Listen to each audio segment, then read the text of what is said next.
The wagon should have arrived 3 days ago.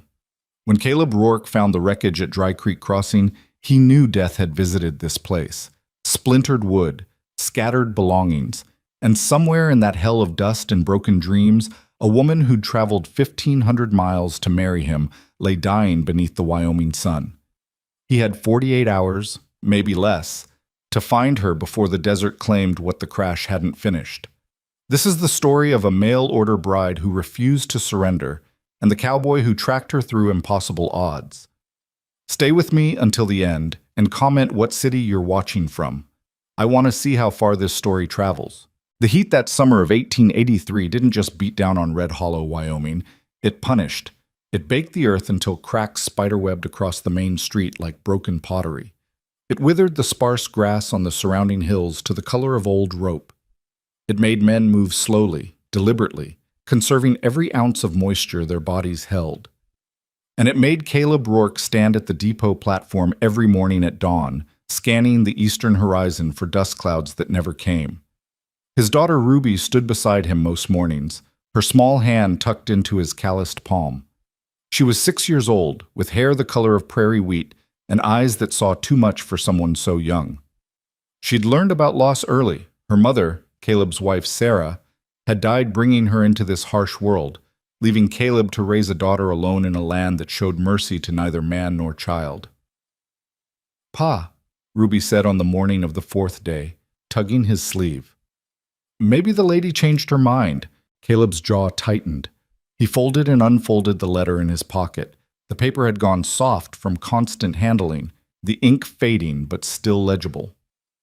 Mara Ellington, 24 years old, from St. Louis, a schoolteacher's daughter who'd answered his advertisement in the matrimonial news with words that had struck something deep in his chest he'd thought long dead. "Dear Mr. Rourke," she'd written in her careful, educated script, "I am writing not because I seek adventure or romance, but because I seek purpose. You mention in your advertisement that you have a young daughter who needs a mother's care. I have no children of my own, but I have taught them for 3 years at Miss Pemberton's School for Girls. I know their hearts, I know their hurts, and I know that love, real love, is built not in moments of passion, but in the quiet dailiness of showing up, day after day, choosing to care. If you'll have me, I'll come to Wyoming. I'll be a mother to Ruby. And I'll be a faithful wife to you. I ask for nothing but honesty and a chance to build something lasting." Caleb had read that letter 20 times before he'd written back, 30 times before he'd sent the money for her passage. And every night since, lying in his narrow bed in the ranch house he'd built with his own hands, he'd wondered if he was a fool. Men like him, rough, weathered, shaped by wind and work, didn't get second chances. They didn't get women like Mara Ellington, with her thoughtful words and obvious education, willing to step off a train into the brutal reality of frontier life. But she'd written again. And again. Her letters had come monthly, then twice a month, then weekly as the departure date approached. She'd told him about her favorite books, Austen and Dickens, though she confessed a weakness for dime novels she probably shouldn't admit to. She'd asked careful questions about Ruby's temperament, what she liked to eat, whether she was shy or bold. She'd even asked about the ranch, how many head of cattle, what the winters were like, whether the house had glass windows or just shutters.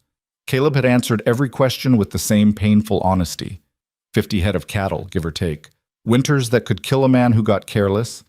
2 glass windows in the whole house, both in Ruby's room, because he'd wanted her to see the sunrise. The truth was all he had to offer, and if it wasn't enough, better she know now than after she'd made the journey. But she'd written back, "Glass windows for a child's sunrise. That tells me everything I need to know about your heart, Mr. Rourke." That letter had made him believe just for a moment that maybe the universe wasn't entirely cruel. Now, standing on the depot platform with Ruby's small hand in his and the sun climbing toward another day of merciless heat, Caleb felt belief crumbling like the parched earth beneath his boots. "She didn't change her mind, baby girl," Caleb said quietly. "The coach is late, that's all." But 4 days late wasn't late. 4 days late was disaster. The depot manager, a grizzled man named Hoskins with tobacco-stained whiskers and rheumy eyes, came out of his office wiping sweat from his forehead with a gray handkerchief. "Caleb," he said, his voice carrying the weight of bad news. You should head home. The midday stage ain't coming either. I just got word. Word from where? Telegraph from Buffalo Creek. Line trouble east of there. No coaches getting through until they clear whatever's blocking the road. Caleb's gut twisted. What kind of trouble? Hoskins shrugged. Could be anything. Rock slide, flash flood. Indians, though, that ain't likely anymore. He paused, reading something in Caleb's expression. Your bride coming in on one of those coaches? Was supposed to be here Monday. Today's Friday, son. I know what day it is. Hoskins studied him a moment longer, then spat a stream of tobacco juice into the dust. I'm sure she's fine. Probably held up at a way station somewhere, playing cards and eating tinned peaches until the road clears. Caleb didn't answer. He turned to Ruby, who was staring up at him with those knowing eyes. Come on, sweetheart. Let's get you home. They walked the half-mile to where he'd tied his horse, a big bay gelding named Buck. Caleb lifted Ruby into the saddle and swung up behind her, one arm around her narrow shoulders. The town of Red Hollow sprawled behind them, if you could call it a town. 2 saloons, a general store, a blacksmith, the depot, and maybe 30 buildings total, most of them leaning slightly as if tired of fighting the wind. Caleb's ranch lay 7 miles northeast, where Cottonwood Creek cut through a small valley that stayed green even in drought years. It wasn't much. A main house, a barn, a bunkhouse for the 2 ranch hands he employed seasonally, and corrals that always needed mending. But it was his. He'd claimed the land through the Homestead Act, broken his back proving it up, built every structure with timber he'd hauled himself from the Medicine Bow Mountains 40 miles south. He'd done it all for Ruby, and now, maybe, for Mara, if she was still alive to see it. That evening, after Ruby had gone to bed, Caleb sat on the porch watching the sun bleed out across the western horizon. The temperature had finally dropped below brutal, and a faint breeze carried the smell of sage and distance. Inside the house, Ruby's breathing had fallen into the deep rhythm of sleep. She'd been quiet all afternoon, sensing his worry, trying not to add to it with questions she was too young to ask, but old enough to feel. Caleb pulled out Mara's last letter, the one that had arrived 2 weeks before her departure. Dear Caleb, I hope by now I can call you that rather than Mr. Rourke. I leave for Wyoming in 6 days. My trunk is packed. My affairs in St. Louis are settled. I find myself nervous in a way I haven't been since childhood, but it's a good nervousness, the kind that comes before something important begins. I've been thinking about what it means to choose a life rather than simply accept the one given to you. My father was a kind man, but he believed a woman's path was narrow: teacher, wife, mother, in that order, within the boundaries of proper society. I loved teaching, but I felt myself disappearing into other people's expectations. Your letters have shown me that perhaps in Wyoming, in the wild spaces where society's grip is looser, a woman might build a life on her own terms. I'm bringing books for Ruby, Treasure Island and Alice in Wonderland, and I'm bringing hope for all of us. See you soon, Caleb. We begin our new story together on June 15th. Yours with anticipation, Mara. June 15th had come and gone. It was now June 19th. Something was wrong. Caleb felt it in his bones the way he felt approaching weather, a pressure in the air, a tightness in his chest that preceded storms. He was still sitting there, letter in hand, when he heard the horse coming hard from the direction of town. He stood, hand instinctively moving toward the rifle just inside the door, but he recognized the rider before the man reached the porch. Sam Weaver, one of the younger ranchers who ran cattle 10 miles west. Caleb!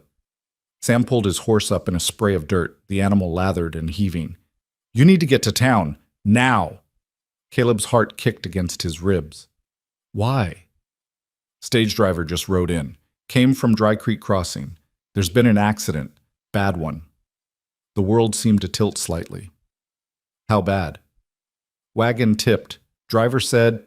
Sam hesitated, his young face troubled. Said he got thrown clear, but there was passengers. A couple headed to Buffalo Creek, and a woman traveling alone. Young woman, he said, from back east. Caleb didn't remember moving, but suddenly he was gripping Sam's stirrup so hard his knuckles had gone white. Is she alive? Driver don't know. He left to get help. That was 3 days ago, Caleb. He's been walking since. Just made it to Red Hollow an hour past. 3 days. In this heat. Trapped at Dry Creek Crossing, which was 20 miles of nothing between 2 more miles of nothing. Ruby, Caleb said, his mind racing. Mary's already on her way to sit with her, Sam said. Mary was Sam's wife, a capable woman who Ruby knew well. I figured you'd need to ride out tonight. Caleb looked back at the house, at the window of Ruby's room where a single lamp burned low. He thought about waking her, explaining. But what would he say?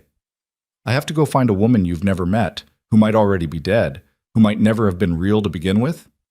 No. He'd go. He'd find Mara or find her body. And then he'd come home and tell Ruby the truth, whatever that truth turned out to be. Tell Mary I'm grateful, Caleb said. Tell her I'll be back as soon as I can. You want company? I can... No, you've got your own stock to worry about. I'll manage. Sam nodded, recognizing the tone that said the discussion was over. Good luck, Caleb. I hope you find her breathing. So do I. Within 20 minutes, Caleb had saddled Buck, filled his canteens, packed jerky and hardtack, grabbed rope, a spare rifle, and a medical kit his wife Sarah had assembled years ago. The kit was probably useless. Sarah had known herbs and remedies, things Caleb had never fully understood, but he took it anyway. Hope was better than nothing. He rode back to town in the dark, navigating by starlight and memory. Red Hollow was quiet when he arrived, just a few lights burning in the saloons. He found the stage driver at the doctor's office, a sunburnt wreck of a man named Pete Corman, who Caleb knew slightly.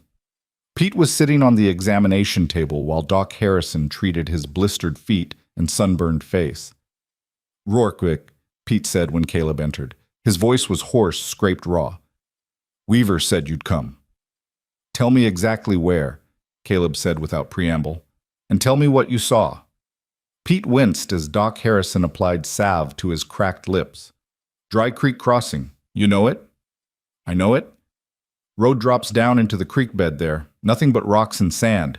We were coming through just after dawn, trying to beat the worst heat, but the wheels hit a washout I didn't see. Back axle snapped. Wagon went over sideways. Pete closed his eyes, remembering. Happened so fast.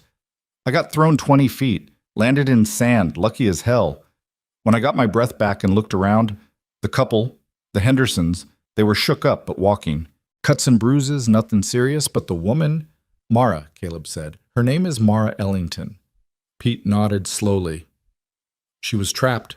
One of the roof beams came down on her when the wagon tipped. Pinned her legs. The Hendersons and I tried to lift it, but the whole damn wagon was on top of her. We couldn't shift it. She was conscious then, talking, real calm, considering. She said... Pete's voice caught. She said to tell Caleb Rourke she was sorry she was going to be late. Caleb's throat closed. He couldn't speak. I tried to stay, Pete continued. Swear to God I did, but the Hendersons needed water, needed to get moving or they'd die right there. And Miss Ellington, she told me to go, said she'd wait, said she'd be fine. He looked at Caleb with eyes full of guilt and exhaustion. I left her a canteen. That's all I could do. I told her I'd send help. That was 3 days ago. She could still be alive, Doc Harrison said quietly. If she's in shade, if she's been careful with the water... 3 days, Pete interrupted. In this heat, with her legs crushed. He shook his head. I'm sorry, Rourke. I'm so damn sorry. Caleb turned and walked out of the office before he did something he'd regret. His hands were shaking, not with fear, but with a cold, focused rage at the universe's casual cruelty. He'd lost Sarah. He'd raised Ruby alone, watching her grow up without a mother, carrying that guilt like stones in his pockets. And now, when he'd finally allowed himself to hope for something better, the world had reached out and crushed it. Unless she was alive. Unless, by some miracle, Mara Ellington had held on. He mounted Buck and turned the horse east, toward Dry Creek Crossing, toward whatever waited there in the dark. The ride took 4 hours, navigating rough terrain in starlight. Caleb pushed Buck hard but not recklessly. A lame horse out here was a death sentence. The landscape around him was familiar in the general sense, but alien in specifics, all shadows and shapes that could be anything. Twice he startled antelope from their resting places. Once a coyote paced him for half a mile before veering off into the sage. Caleb's mind wouldn't settle. It kept circling back to Mara's letters, to the quiet intelligence in her words, the careful way she'd built trust between them, one paragraph at a time. She'd told him about losing her mother to typhoid when she was 14, about stepping into that role for her younger sister, essentially raising the girl while their father retreated into books and grief, about choosing teaching not because it was expected, but because children's minds were gloriously unjaded, still capable of wonder. "Sometimes I think wonder is what keeps us human," she'd written. "The moment we stop being amazed by sunrises or moved by a child's laugh or curious about what lies beyond the next hill, that's when we become just machines for surviving. I don't want to just survive, Caleb. I want to live with intention, with purpose, with people I choose and who choose me back." Those words had gutted him in the best way, because that's exactly what he wanted for Ruby. Not just survival, but a life full of wonder and intention and choice. And now Mara might be dead in the desert, having never even met the child she'd promised to mother. Dawn was breaking, washing the eastern sky in shades of rose and gold when Caleb spotted the wreckage. Dry Creek Crossing was well named. The creek bed was nothing but stones and sand this time of year, a 30-foot-wide scar cutting through low hills. The stage wagon lay on its side like a broken toy, canvas torn, wheels jutting at wrong angles. Caleb's heart hammered as he rode closer. He couldn't see anyone moving. No sound but wind and the creak of Buck's saddle. "Mara." His voice cracked the silence like a gunshot. "Mara Ellington." Nothing. He dismounted 20 feet from the wreck, ground-tying Buck, and approached on foot. The sun was rising fast now, temperature already climbing. He could see personal belongings scattered across the sand. A woman's traveling case burst open, dresses tangled with men's shirts, a child's toy, a wooden horse lying on its side. The Hendersons must have had a kid. "Mara!" He circled the wagon, looking for... what? A body? A miracle? Then he saw the canteen. Pete's canteen, recognizable by the dent in one side. It lay 15 feet from the wagon, empty, tipped on its side in the sand. And beyond it, drag marks. Someone had crawled away from the wreck. Caleb's pulse kicked into overdrive. He followed the marks, reading the story they told. Someone had pulled themselves along using their arms, legs dragging. The marks were 3 days old, partially blown over by wind, but still visible. They led away from the wreck, toward a rocky outcropping maybe 200 yards distant. He ran, no longer caring about conserving energy or water. He ran through sand that grabbed at his boots, over rocks that turned under his weight, following those terrible drag marks that spoke of determination and agony in equal measure. "Mara! Mara, can you hear me?"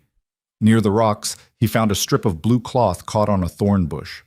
The fabric was quality, well made, the kind a woman from St. Louis might wear for traveling. The drag marks continued around the rocks, and Caleb's lungs burned as he scrambled after them. On the far side, sheltered slightly from the direct sun, he found the fallen beam from the wagon.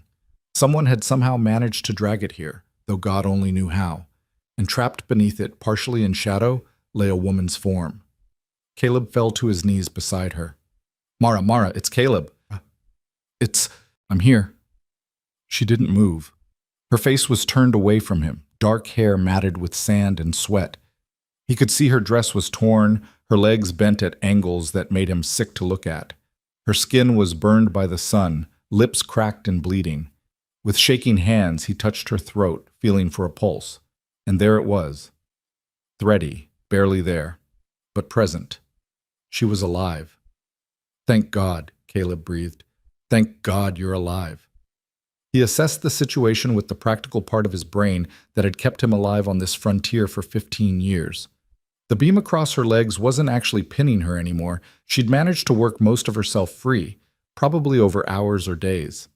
But her legs were definitely broken, both of them, from the look of it. She'd somehow dragged herself in this beam 200 yards from the wagon to this meager shade, and then she'd collapsed. The strength that must have taken. The sheer will. Caleb lifted the beam off her carefully, then gathered her into his arms.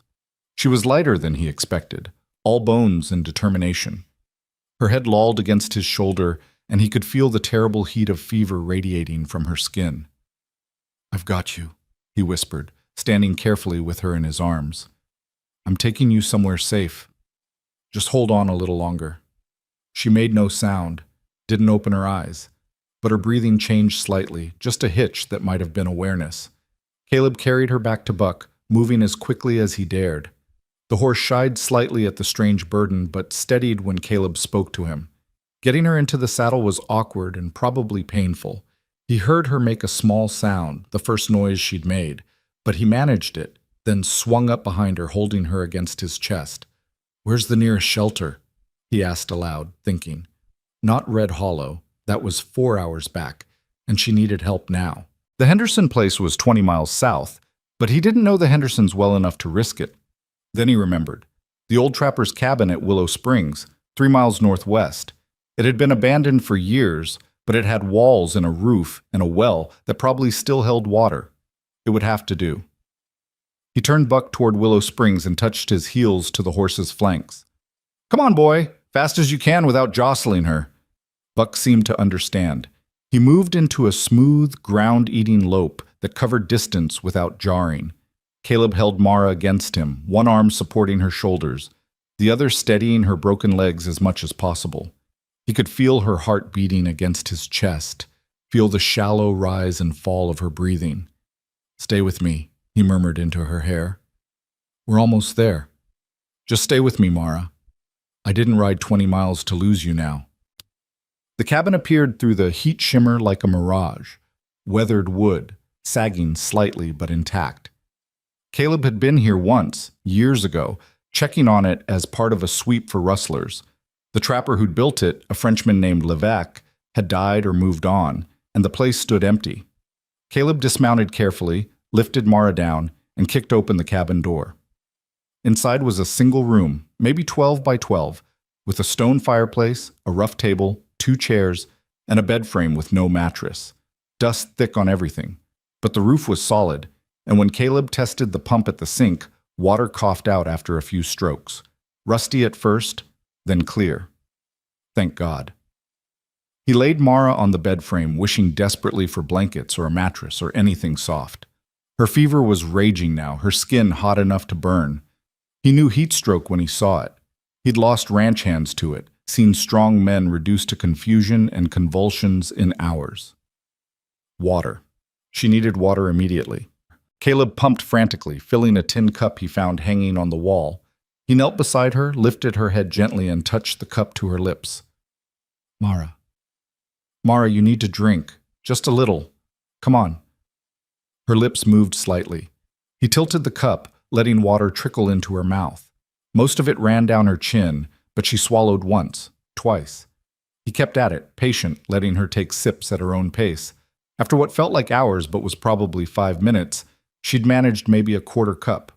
It was a start. He set the cup aside and began working on her injuries. Her dress was ruined, torn and filthy, but he left it for now.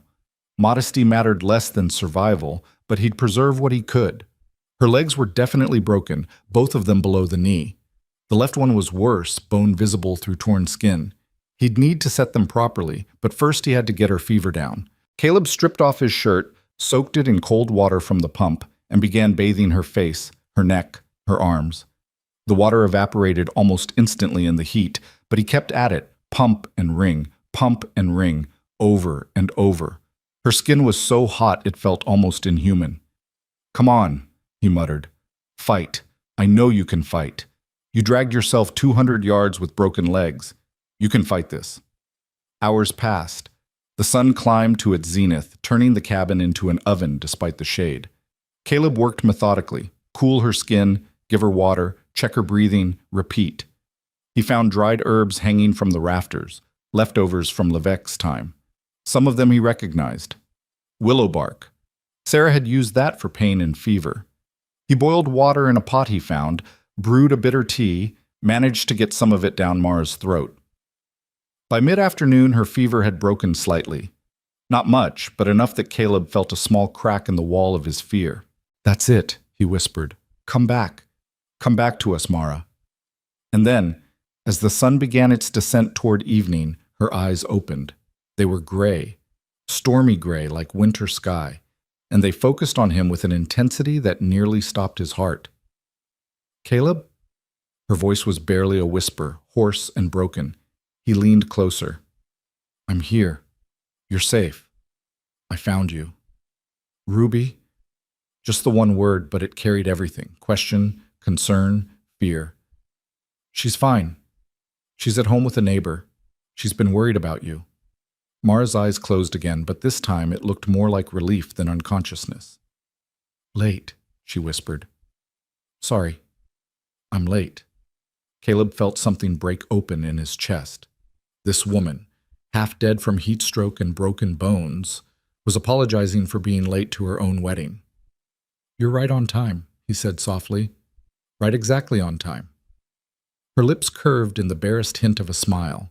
Then she slipped back into fever sleep, but it was different now, more natural, less frighteningly deep. Caleb sat back on his heels, suddenly aware that his own body was shaking with exhaustion and relief. He'd been operating on pure will for hours, and now that will was crumbling, leaving him wrung out and hollow. But she was alive. Against all odds, against logic and probability, and the brutal mathematics of desert survival, Mara Ellington was alive. As night fell and the temperature finally dropped to something bearable, Caleb made a fire in the fireplace and boiled more water. He managed to get Mara to drink a little broth he made from beef jerky and some wild onions he found growing near the well. She didn't wake fully, but she swallowed when he coaxed her, and that was enough. He sat beside the bed, watching her breathe, occasionally checking her pulse and temperature. The fever was still there but seemed to be losing its grip. Her body was beginning to fight back. Around midnight, she stirred again. This time her eyes opened fully, and there was consciousness behind them, pain and confusion, but also awareness. Where? She asked. Old Trapper's cabin, about 3 miles from where I found you. Do you remember the accident? She nodded slightly. Wagon, tipped, driver left. Said, help was coming. I'm sorry it took 3 days, I didn't know. You came. Her eyes fixed on his face with an expression he couldn't quite read. You found me. Of course I did. The words came out rougher than he intended. You're going to be my wife. I wasn't going to leave you out there. Something shifted in her expression. Legs? He wouldn't lie to her. Broken. Both of them. But I've set broken bones before. Once we get you strong enough, I'll splint them properly. You'll walk again. It'll take time, but you'll walk. She processed this silently for a long moment. Then, Ruby, tell me about Ruby. So Caleb talked. He told her about Ruby's fascination with birds, how she could identify every species that nested near the ranch. He told her about Ruby's habit of making up songs while she did chores, nonsense rhymes that made Caleb laugh despite himself.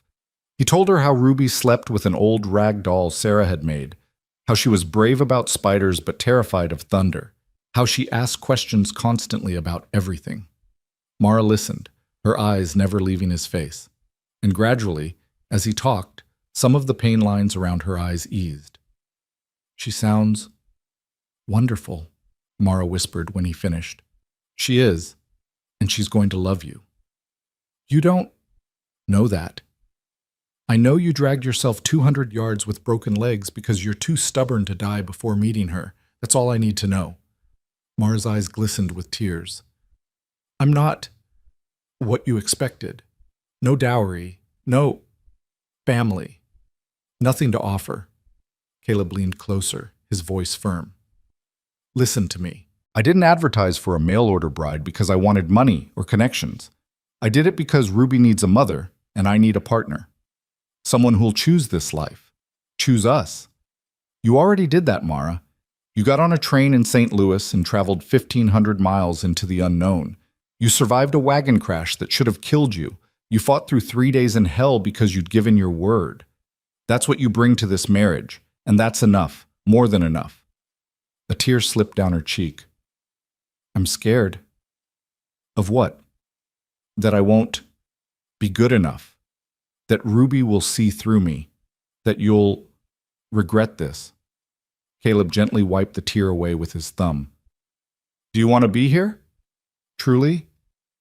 Yes. Then you're good enough. The rest we'll figure out together. She held his gaze for a long moment, searching for something. Whatever she found there must have satisfied her because she finally nodded. "Together," she repeated. "Together," Caleb confirmed. Outside, the Wyoming night stretched vast and dark, full of stars and silence. Inside the cabin, by firelight, a man and a woman who'd never met face to face before today made promises without words, promises to fight, to survive, to become the family they'd both been searching for. Mara fell asleep again shortly after, but it was real sleep this time, healing sleep. Caleb kept watch through the night, tending the fire, checking her breathing, making sure her fever didn't spike again. As dawn approached and the first pale light began to seep through the cabin's single window, Caleb finally allowed himself to believe they might actually survive this. Not just survive. They might actually build the life Mara had written about in her letters. A life of intention and purpose and choice. He looked at her sleeping face, still marked by ordeal, but also showing hints of the woman she must have been before the crash. Determined, intelligent, brave beyond measure. "Welcome to Wyoming, Mara Ellington," he whispered. "It gets better from here, I promise." Outside, a mourning dove called its lonely song, and a new day began. The morning sun found them still in the cabin, Caleb dozing in the chair he'd pulled beside Mara's makeshift bed, his head tipped back against the rough wall. He jerked awake at the sound of her stirring, instantly alert despite having slept maybe 2 hours total. "Easy," he said, moving to her side as she tried to shift position. "Don't move too fast, your legs." "I know." Her voice was stronger than the night before, though still raw. "I can feel them. Or rather, I can feel what's wrong with them." Caleb studied her face in the early light. The fever flush had faded somewhat, leaving her pale beneath the sunburn. Her dark hair was a tangled mess, and there were shadows under her eyes that spoke of pain she wasn't voicing, but those storm-gray eyes were clear and focused. "How bad is the pain?" he asked. "Considerable." She managed a weak smile. "But I've had worse." "You've broken both legs before?" "No, but I once had scarlet fever as a child. This seems preferable to that particular hell." Caleb found himself almost smiling despite everything. There was a dry humor in her tone that her letters had only hinted at. "I need to set the bones properly and splint them. It's going to hurt." "I assumed as much." She took a breath. "Do you have whiskey for the pain?" "I have some in my saddlebag. Not much, but enough." "Then I suppose we should proceed before I lose my nerve entirely." Caleb retrieved the whiskey and helped her drink a generous amount. She coughed, sputtered, and grimaced. "That's dreadful." "It's not meant to be enjoyed, just effective." Mission accomplished on both counts. She lay back and he saw her hands grip the edge of the bed frame. "Tell me about the ranch while you work. Distract me." So Caleb talked while he examined her legs more thoroughly in the better light. The left leg was indeed worse. A compound fracture of the tibia, bone visible through torn skin that he'd need to clean thoroughly to prevent infection. The right leg was a simpler break, but still serious. He'd need straight branches for splints, cloth for binding, and more of that willow bark tea to help with inflammation. "The ranch sits in a valley where Cottonwood Creek runs year-round," he said, working as gently as he could while still being thorough. "Even in drought years, we've got water. The house faces east, so you get sunrise through those windows I mentioned. Ruby's room is on the north side, stays cooler in summer.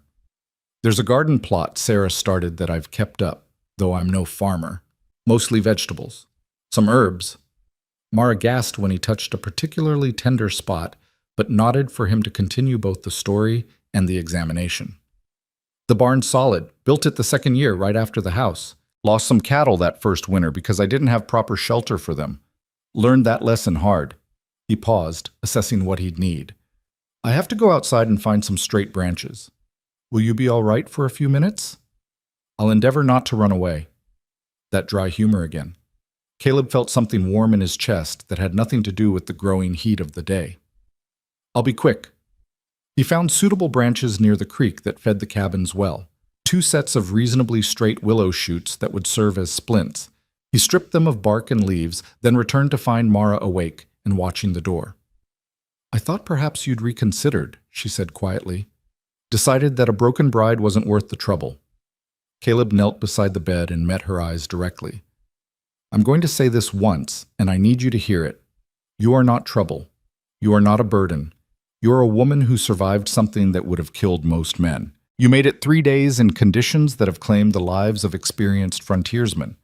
That makes you tougher than half the ranch hands I've ever hired. So no, Mara, I haven't reconsidered, and I won't. She blinked rapidly, and he realized she was fighting tears. I've never been tough.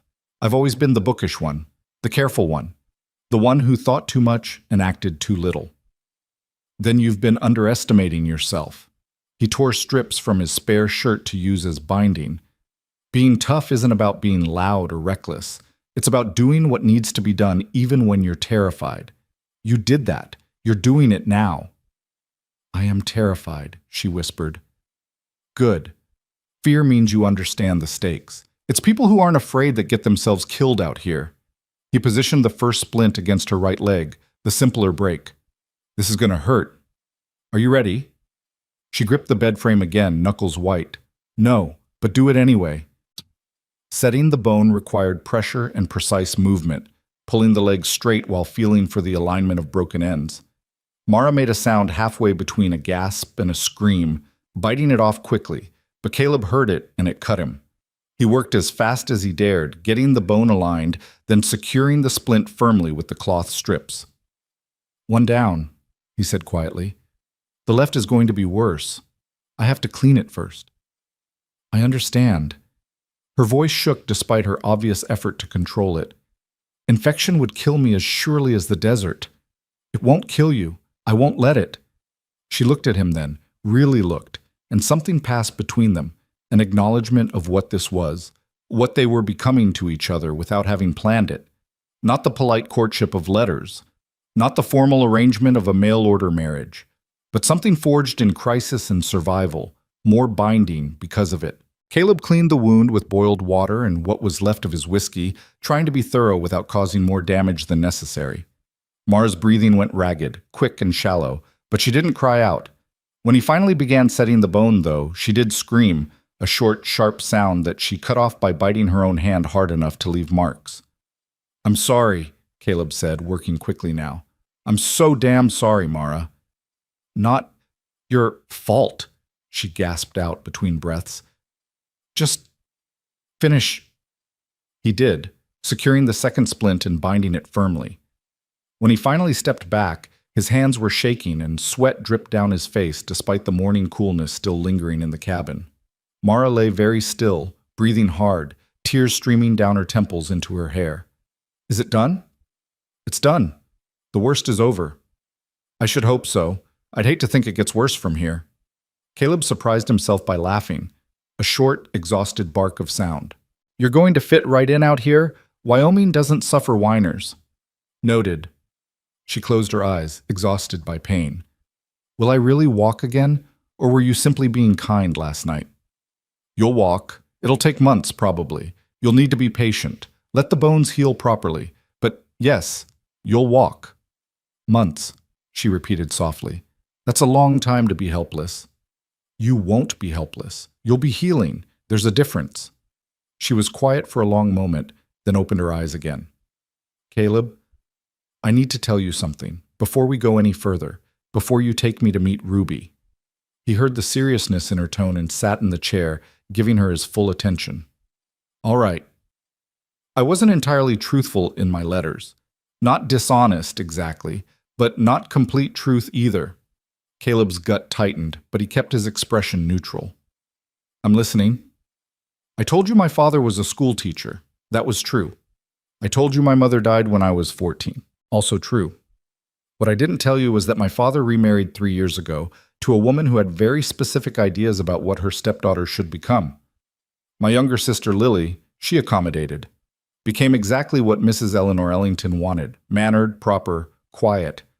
But I couldn't or wouldn't, I'm not sure which. She paused, gathering strength or courage or both.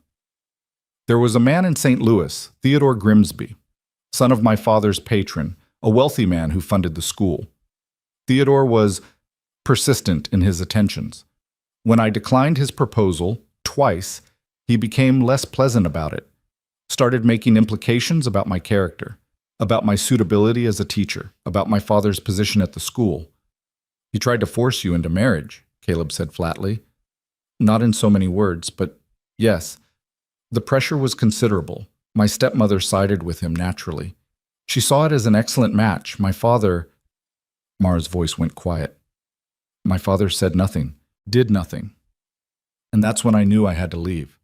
Because if I stayed, eventually the pressure would wear me down, or Theodore would manufacture some scandal that would destroy not just my reputation, but my father's livelihood. So I saw your advertisement, and I answered it. She met Caleb's eyes directly. I'm not running from scandal. I haven't done anything shameful. But I'm running from a man who wouldn't take no for an answer, and a society that would have forced me to marry him anyway. If that makes me unsuitable, if that changes your opinion of me, I'd rather know now. Caleb was quiet for a long moment, processing.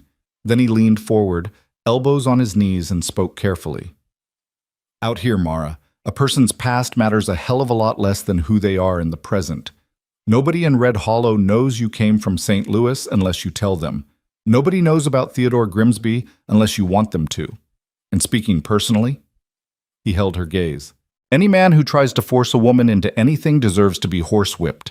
You didn't run from him. You chose a different life. There's a difference, and it's one I respect. Relief flooded her face so obviously that Caleb realized she'd been genuinely afraid he'd reject her. Thank you.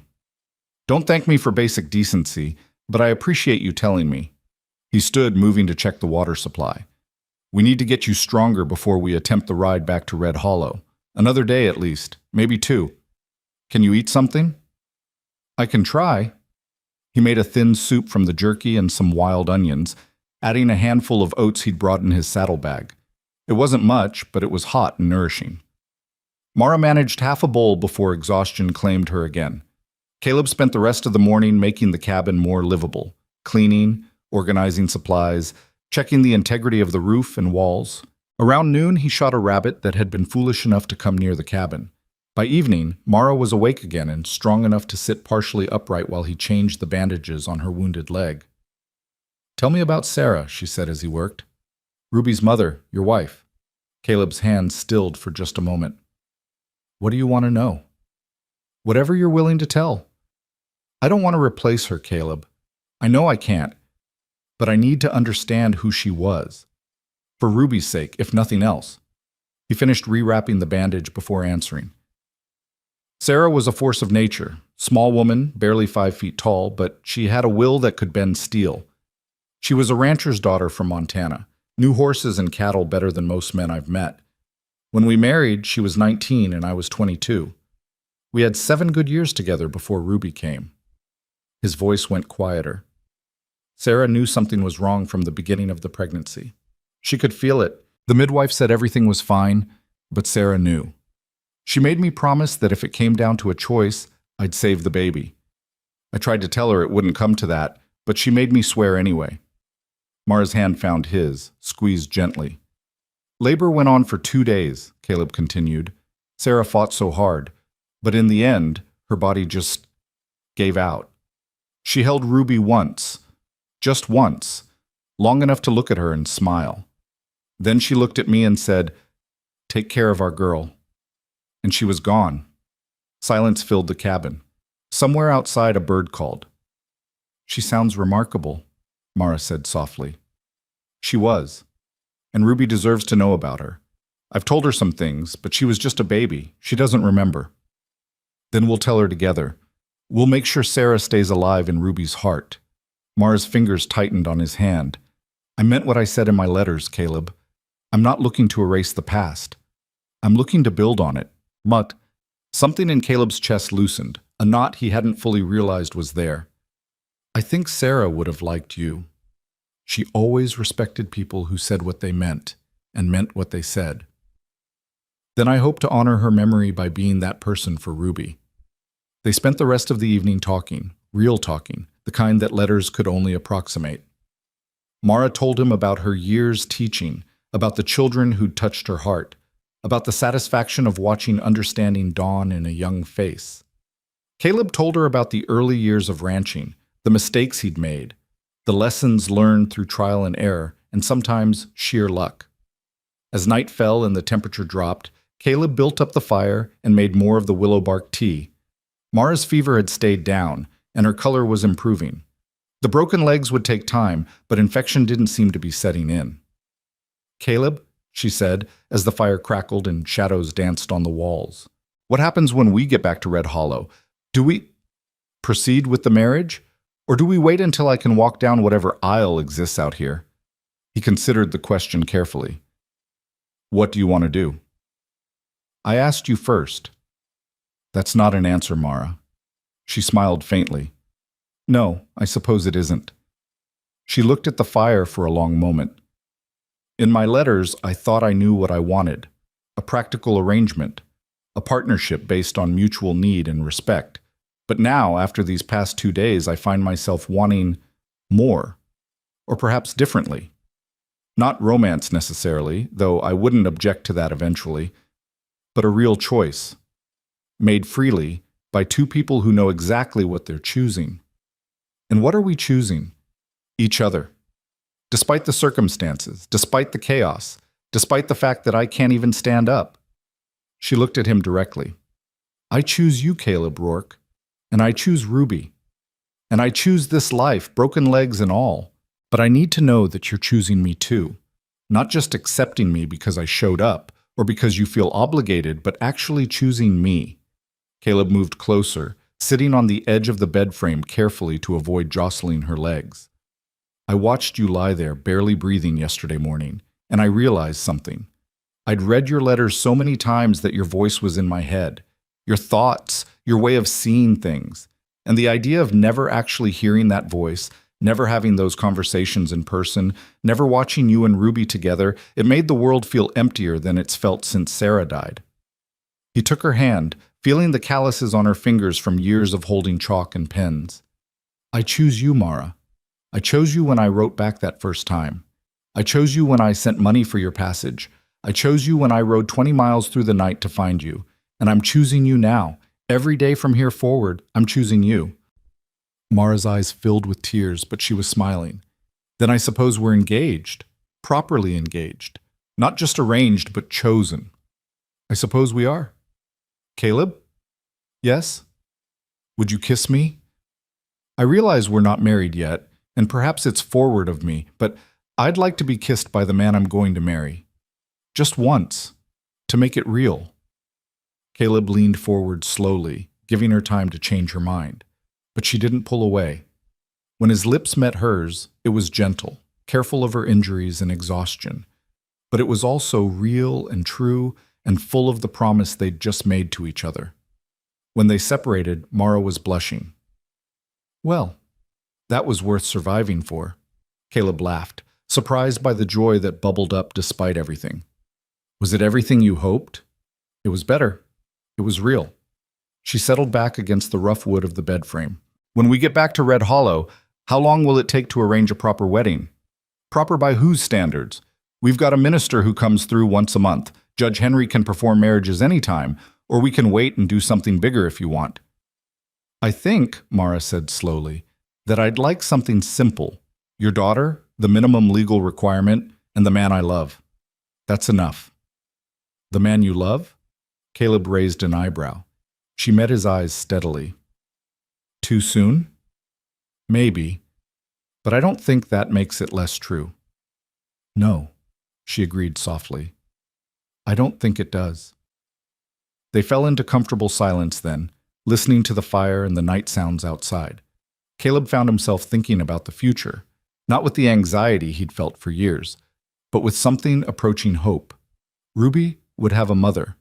The ranch would have a woman's touch again, and he would have Mara with her quiet strength and unexpected humor and determination that matched his own. The next morning brought challenges of a different sort. Mara needed to handle certain necessities, and her immobility made everything complicated and embarrassing. But they worked through it with as much dignity as possible, Caleb stepping outside whenever he could to give her privacy, Mara maintaining her composure even when the situation was mortifying. "If we can survive this," she said at one particularly awkward moment, "we can probably survive anything marriage throws at us." "That's the spirit," Caleb agreed, trying not to laugh. By afternoon, he judged her strong enough to attempt the journey back. It would be slow and painful, but staying in the cabin indefinitely wasn't an option. Ruby needed to know what had happened. The town needed to know Mara was alive, and Mara needed better medical care than he could provide with boiled water and willow bark. He fashioned a travois, 2 long poles with canvas stretched between them that Buck could drag. It wasn't comfortable, but it was better than trying to ride. Mara bore the preparation without complaint, though he could see pain tightening the corners of her mouth. "Ready?" he asked when everything was secured. "As I'll ever be." "Caleb?" "Yeah?" "Thank you for not giving up, for finding me, for choosing me. Thank you for surviving long enough to be found." He mounted Buck, checking the travois attachment one more time. "Let's go home, Mara. Ruby's waiting." The journey back to Red Hollow took 6 hours, moving at a crawl to minimize the jarring. Caleb stopped frequently to check on Mara, give her water, make sure the splints hadn't shifted. Each time she assured him she was fine, though her face grew paler and the lines of pain deeper. They reached the outskirts of town as the sun was setting, painting the dusty street in shades of gold and amber. People came out to stare. Word had spread about the accident, and the sight of Caleb Rourke returning with a woman on a travois was news. But Caleb didn't stop in town. He headed straight for his ranch, for home, where Ruby waited, where their new life would begin. Sam Weaver's wife Mary must have seen them coming because she had Ruby ready on the porch. The little girl's eyes went wide when she saw the travois, and she started to run forward before Mary caught her arm. "Careful, sweetheart," Caleb called out. "Miss Mara's hurt her legs. She can't jump around yet." Ruby approached slowly, her eyes fixed on Mara's face. She stopped a few feet away, suddenly shy. Mara smiled despite her exhaustion and pain. "Hello, Ruby. I've been looking forward to meeting you for such a long time." "You're the lady from the letters," Ruby said softly. "I am. I'm sorry I'm arriving in such an undignified fashion. I had planned to make a much better first impression." Ruby stepped closer, examining Mara with the unfiltered curiosity of childhood. "Pa said you got hurt real bad, but you're here now. That's what matters." Something in Mara's expression crumbled just for a second before she got it under control. "Yes, I'm here now." Ruby looked at her father. "Is she staying, Pa? For real?" Caleb dismounted and lifted Ruby up, holding her close. "If she'll have us. Both of us. Would that be all right with you?" Ruby studied Mara again, this time with an intensity that seemed far too old for 6 years. Then she nodded slowly. "I think she's brave. Anyone who gets hurt that bad and still smiles must be brave, and brave people should stay." "Then it's settled," Mara said quietly. "I'm staying." Mary helped them get Mara inside and settled in the bedroom, Caleb's room, since it was on the ground floor. Doc Harrison arrived within the hour, summoned by someone who'd seen them pass through town. He examined Mara's legs, his weathered face expressionless. "You set these?" he asked Caleb. "Best I could." "Not bad. Not bad at all. The left one's concerning. That wound could still turn bad. But if it doesn't, she should heal up fine. Months, though, maybe 6 before she's walking steady." "I understand," Mara said from the bed. Doc Harrison looked at her with something like respect. "You're a tough one. Most folks wouldn't have made it 3 days out there." "So I've been told." Mara glanced at Caleb. "I'm beginning to believe it might be true." After Doc Harrison left, Mary took Ruby to her house for the night, giving Caleb and Mara space to settle. Caleb helped Mara with another dose of willow bark tea, then sat beside the bed as darkness fell outside. "This is your room," Mara said. "Where will you sleep?" "Ruby's room has 2 beds. I'll take the spare one." "Caleb," she caught his hand, "we're getting married. Soon, I hope. This is going to be our room. Our bed. You don't have to exile yourself. You need rest. You need space to heal. I need to feel like this is real, like I'm not just some charity case you're accommodating." Her gray eyes held his. "Please, stay. We don't have to do anything except sleep, but I want to know you're here." So Caleb stayed, lying carefully on top of the blankets while Mara slept beneath them. He listened to her breathing even out, watched her face relax into genuine rest. And somewhere in the dark hours before dawn, He finally let himself believe that maybe, just maybe, they were going to make this work. The mail-order bride had arrived, battered and broken, but alive. And together, they would build something worth surviving for. Outside, the Wyoming wind whispered through the cottonwoods, carrying with it the promise of morning. Morning came with the sound of Ruby's bare feet padding down the hallway. Caleb woke instantly, years of light sleeping ingrained from raising a child alone. He'd moved to the chair sometime in the night, giving Mara the bed entirely, and now his neck protested the awkward angle he'd slept at. Ruby appeared in the doorway, still in her nightgown, clutching her rag doll. She looked at Mara sleeping in the bed, then at her father, her expression serious and considering. "Is she really staying?" Ruby whispered.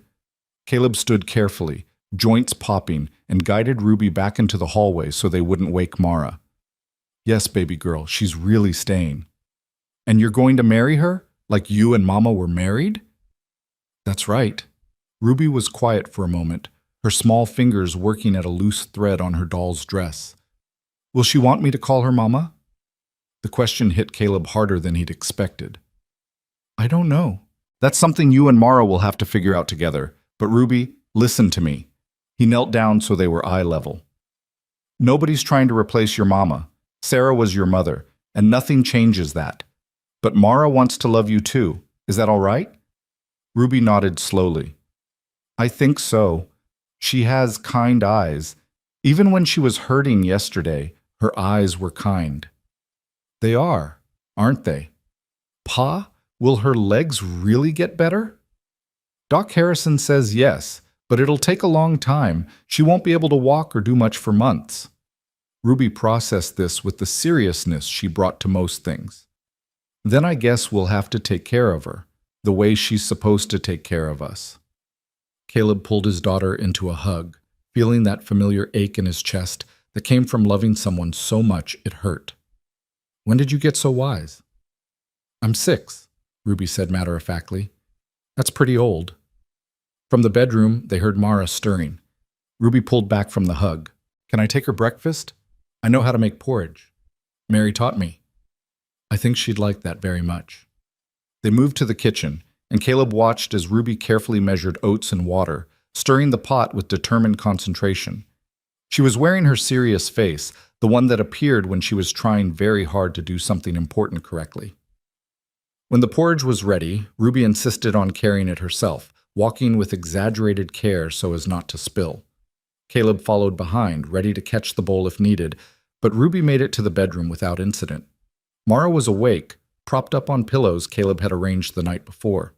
Her hair was still a mess, and there were deep shadows under her eyes, but she smiled when she saw Ruby in the doorway. "Good morning," Mara said softly. "I made you breakfast," Ruby announced. "It's porridge. Pa says you need to eat to get strong again." "That's very thoughtful of you. Thank you, Ruby." Ruby approached the bed carefully, setting the bowl on the small table Caleb had pulled over. Then she just stood there, staring at Mara with open curiosity. "You can ask questions," Mara said gently. "I don't mind." "Do your legs hurt very much?" "Yes, quite a lot, but not as much as yesterday." "Pa says you dragged yourself a really long way after the wagon crashed, that you didn't give up even though you were hurt." "I didn't want to give up. I had made a promise to come here, and I wanted to keep it." Ruby tilted her head. "Because of Pa?" "Because of both of you. I wanted to meet you very much, Ruby. Your father wrote about you in his letters, and I thought you sounded like someone I'd like to know." "What did he say about me?" Caleb started to intervene, but Mara caught his eye and gave a slight shake of her head. She wanted to handle this herself. "He said you're smart and curious, that you ask questions about everything, that you love birds and can name every type that comes to the ranch, that you sing made-up songs while you do chores, and that they make him smile even on hard days." Mara's voice was warm. "He also said you're brave, and that you've been very patient waiting for me to arrive." Ruby considered this. "I have been patient, but I was starting to think maybe you changed your mind." "I didn't change my mind. The wagon just had other ideas." A small smile tugged at Ruby's mouth. "Wagons can be stupid sometimes." "Ruby," Caleb said warningly, but he was fighting his own smile. "It's all right," Mara said. "In this case, I agree entirely.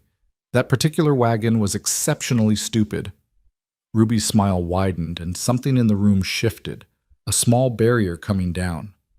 "Do you really know about birds? Or did Pa make that part up to make me seem interesting?" "I know some things. My mother used to take me on nature walks when I was young. She had a book about birds of North America that I loved. Do you have a favorite?" "Meadowlarks," Ruby said immediately. "They have the prettiest song, and they're brave too. They'll dive at hawks that get too close to their nests." "Brave indeed. I had no idea meadowlarks were so fierce."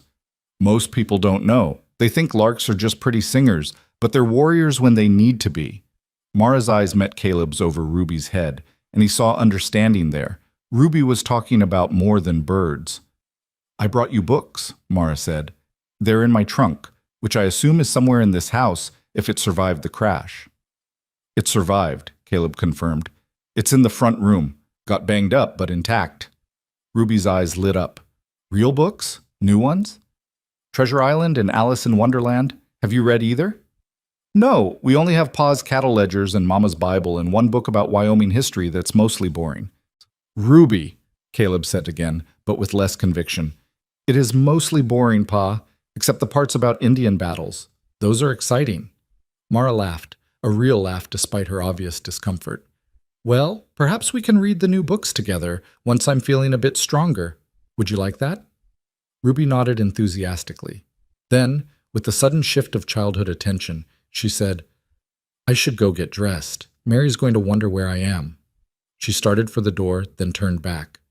"Miss Mara, I'm glad you didn't die in the desert." "I'm glad too, Ruby. Very glad."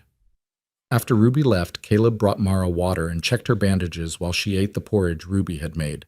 The swelling in her legs had gone down slightly, and the wound on her left leg looked no worse than the day before. Small victories. "She's wonderful," Mara said quietly. "Everything you wrote? And more. She likes you. That's not always guaranteed with Ruby. She's careful with new people. But she has reason to be. She's lost her mother. She's learned that people can disappear." Mara set down the spoon, her porridge only half eaten. "Caleb, we need to talk about the practical realities here. I can't walk. I can barely move. I'm going to be a burden for months, not a help. We've been through this. No, listen, please." She met his eyes. "I know what you said at the cabin, and I believe you meant it, but that was in the moment when everything was dramatic and heightened. Now we're here, in your home, and you're going to have to care for me like an invalid. You're going to have to help me with things that are humiliating for both of us. Ruby's going to see that her new mother is helpless. The town is going to talk." "Let them talk. It's not that simple, and you know it. In a small town, reputation matters. Yours and Ruby's and now mine.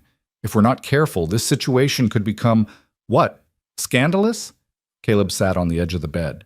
"Mara, you're worried about the wrong things. Yes, people will talk. They always do. But you know what they'll say? They'll say Caleb Rourke's mail-order bride survived a wagon crash that should have killed her, and he brought her home anyway. They'll say she must be tough as nails. They'll say he must really want to marry her if he's willing to nurse her through recovery. None of that's bad." "You're oversimplifying." "Maybe, but I've lived here for 15 years. I know these people. They respect strength and commitment. You've already shown both." Mara looked away, blinking rapidly. "I've never been this helpless in my life. I've always been capable, independent. Now I can't even walk to the privy without assistance." "For now, not forever." Caleb took her hand. "And you're still capable and independent. Your legs are broken, not your mind, not your spirit.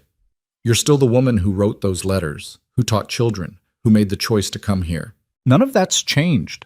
Everything's changed. Not the important things." They sat in silence for a moment, the morning light slanting through the window warming the room. Outside they could hear Ruby talking to Mary, their voices carrying through the open windows.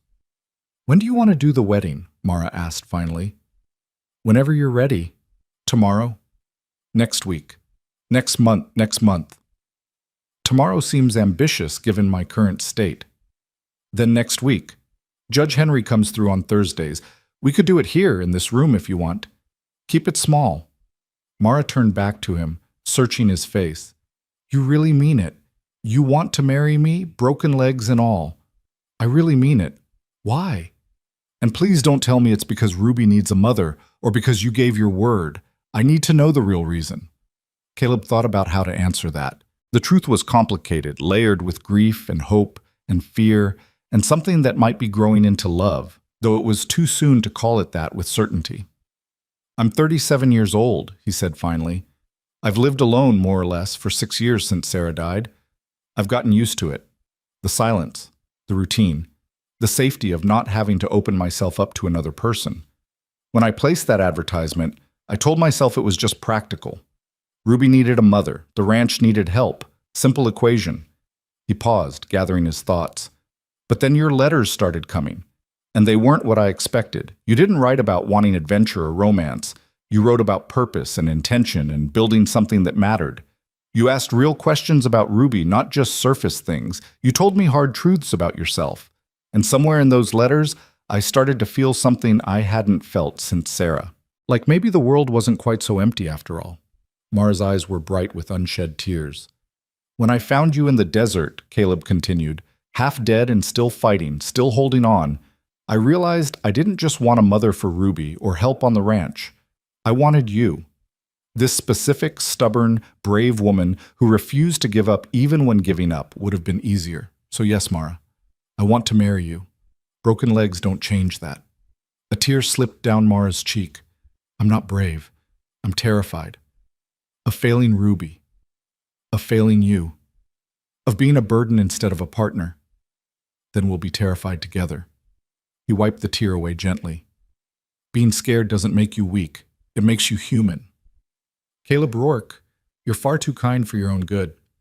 I've been called many things. Kind isn't usually one of them." Mara laughed through her tears. "Then perhaps I bring it out in you." "Perhaps you do."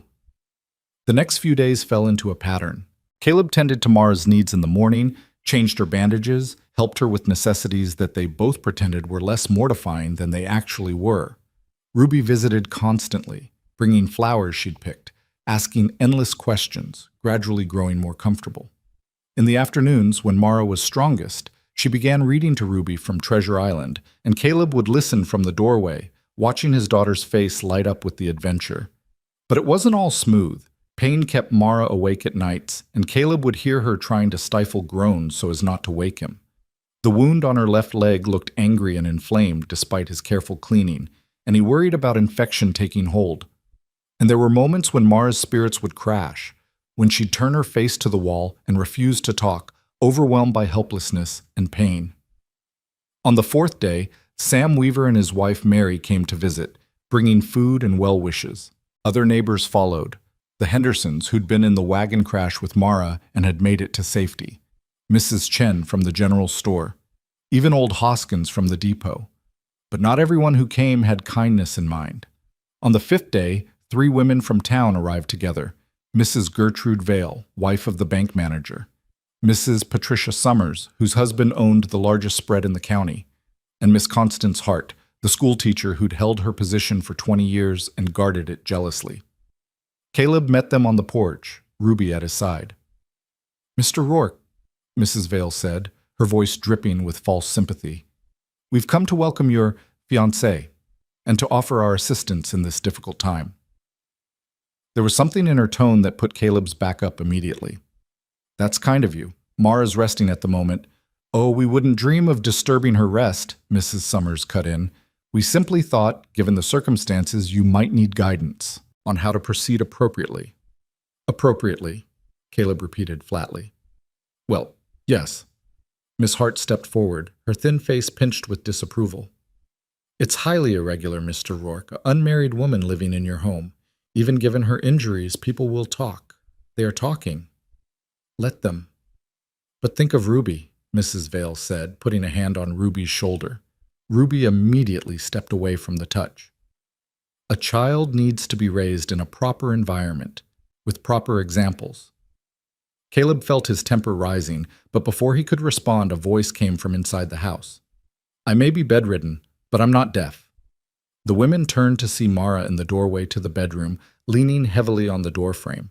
She must have dragged herself there, and the effort had clearly cost her. Her face was pale and sweat beaded on her forehead, but her expression was composed and her voice was steady.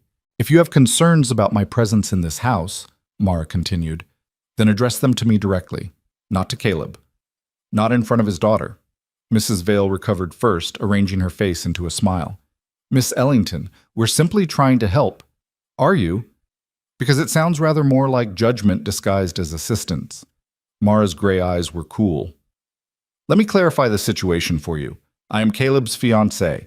We will be married as soon as arrangements can be made. My injuries have complicated timing, but not intention. If that troubles your sense of propriety, I suggest you take it up with the universe that arranged for the wagon crash, not with the man who saved my life." "Now see here," Mrs. Summers began.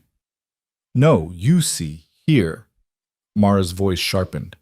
"I spent 3 days dying in the desert because a wheel broke at the wrong moment. I have 2 broken legs that will take months to heal. I am in constant pain, and frankly, I have neither the energy nor the inclination to care what the ladies of Red Hollow think of my living arrangements. If you've come to help, then help. If you've come to gossip and judge, then the door is right there." Silence fell on the porch. Ruby's eyes were huge. Caleb was fighting a smile. Miss Hart drew herself up indignantly. "Well, I can see we're not wanted here. Come, ladies, we clearly made a mistake thinking our assistance would be welcome." "Clearly," Mara agreed pleasantly. The 3 women swept off the porch and down the path to their buggy with as much dignity as they could muster. When they were gone, Mara's composure crumbled. She swayed, and Caleb was at her side instantly, catching her before she fell. "That was incredibly stupid," he said, but there was admiration in his voice.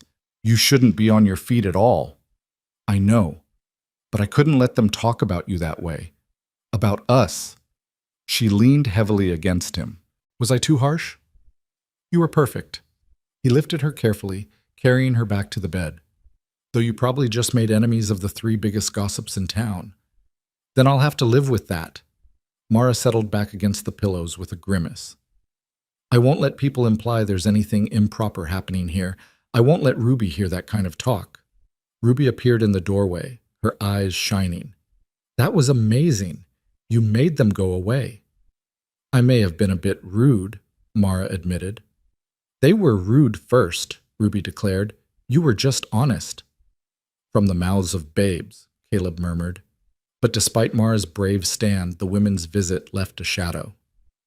That evening, after Ruby was asleep, Mara brought it up again. "They're right, you know, about people talking.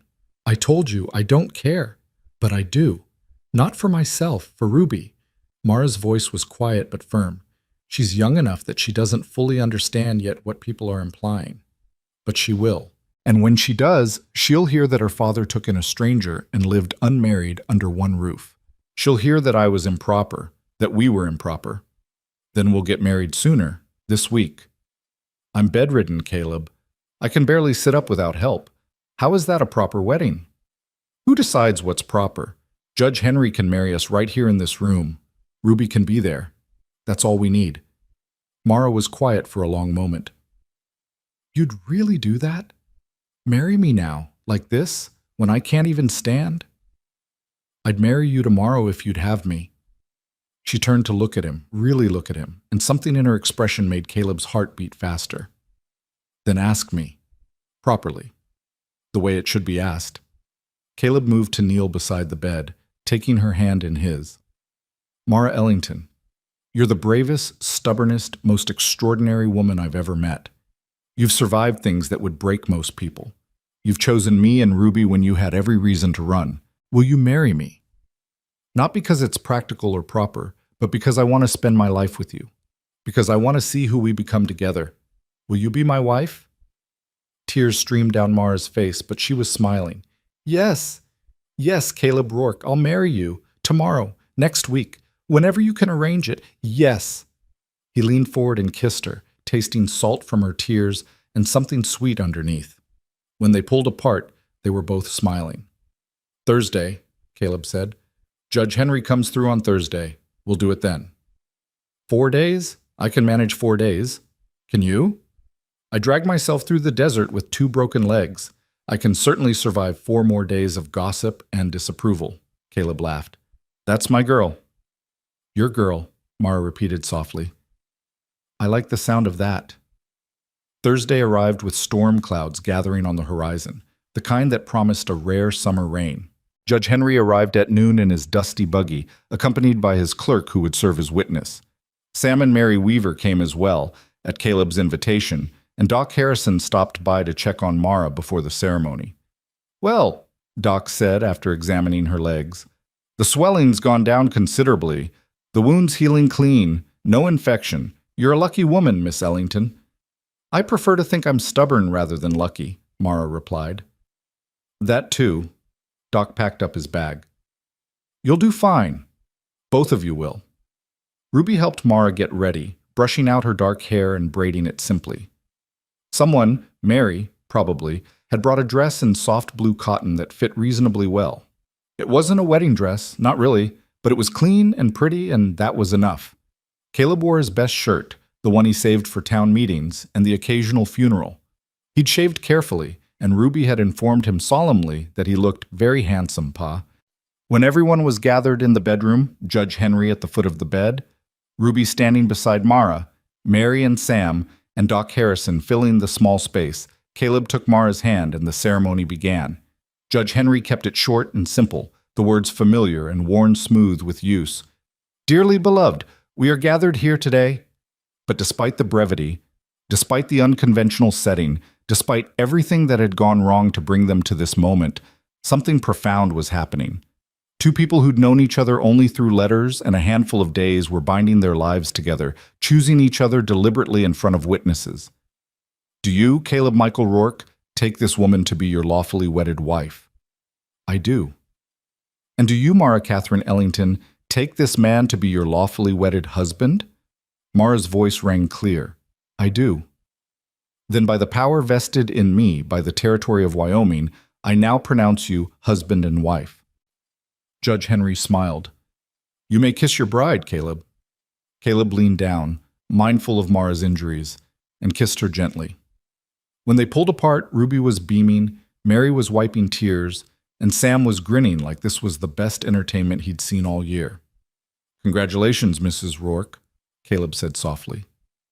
Mrs. Rourke, Mara repeated, testing the name. I rather like that. Ruby climbed carefully onto the bed, and Mara wrapped an arm around her. Welcome to our family, Ruby said seriously. Thank you for having me, Mara replied, just as seriously. They celebrated with a simple meal that Mary had prepared. Roasted chicken, fresh bread, vegetables from someone's garden. It wasn't fancy, but it was good, and it was shared with people who genuinely cared.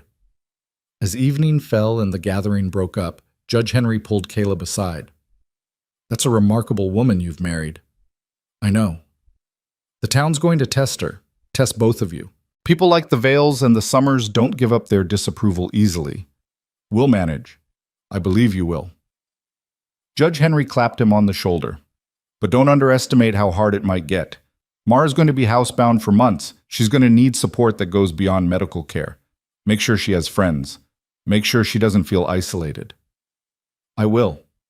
After everyone left, Caleb helped Ruby prepare for bed. She was quieter than usual, processing the day's events in her thoughtful way. Pa, she said as he tucked her in, is Mara really my mother now? What do you think? I think, Ruby frowned, considering. I think she wants to be, but I don't know if I'm ready to call her that yet. That's all right, baby girl. These things take time. There's no rush. But I do like her. A lot. I'm glad. Ruby was quiet for a moment. Do you think Mama would be okay with this? With Mara? The question hit Caleb hard, as it always did when Ruby asked about Sarah.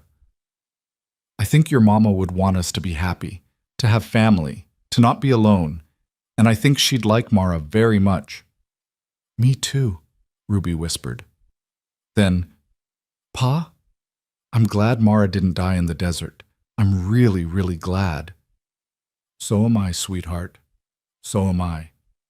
When Caleb returned to his room, their room now, He found Mara still awake, looking out the window at the storm clouds that had been threatening all day. The first drops of rain were beginning to fall, pattering against the glass. "Rain," she said quietly. "In the desert." It happens sometimes, not often, but when it does, it's a gift. He sat on the edge of the bed. "How are you feeling, honestly?" "Overwhelmed, grateful, terrified, happy." She turned to him. "Married." "Married," he confirmed. "Caleb, I need you to promise me something. Anything. If this gets too hard, if I become too much of a burden, if you regret—" He stopped her with a kiss, deeper than the gentle one at the ceremony. When he pulled back, his voice was firm. "I'm not going to regret this. I'm not going to regret you. We're married now, Mara. For better or worse. We made that promise in front of witnesses. I intend to keep it. Even when I'm difficult? Especially when you're difficult." She smiled through fresh tears. "I'm going to hold you to that. Please do." Outside, the rain began in earnest, drumming on the roof, soaking into the parched earth. Inside, a family, newly formed, unconventional, still finding its shape, settled into the first night of their new life together. There would be challenges ahead, gossip and judgment and the long road of Mara's recovery. But for now, in this moment, they had each other. And that was enough.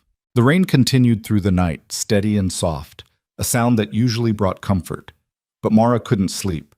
Pain kept her hovering in that miserable space between wakefulness and rest, and her mind wouldn't quiet despite her exhaustion.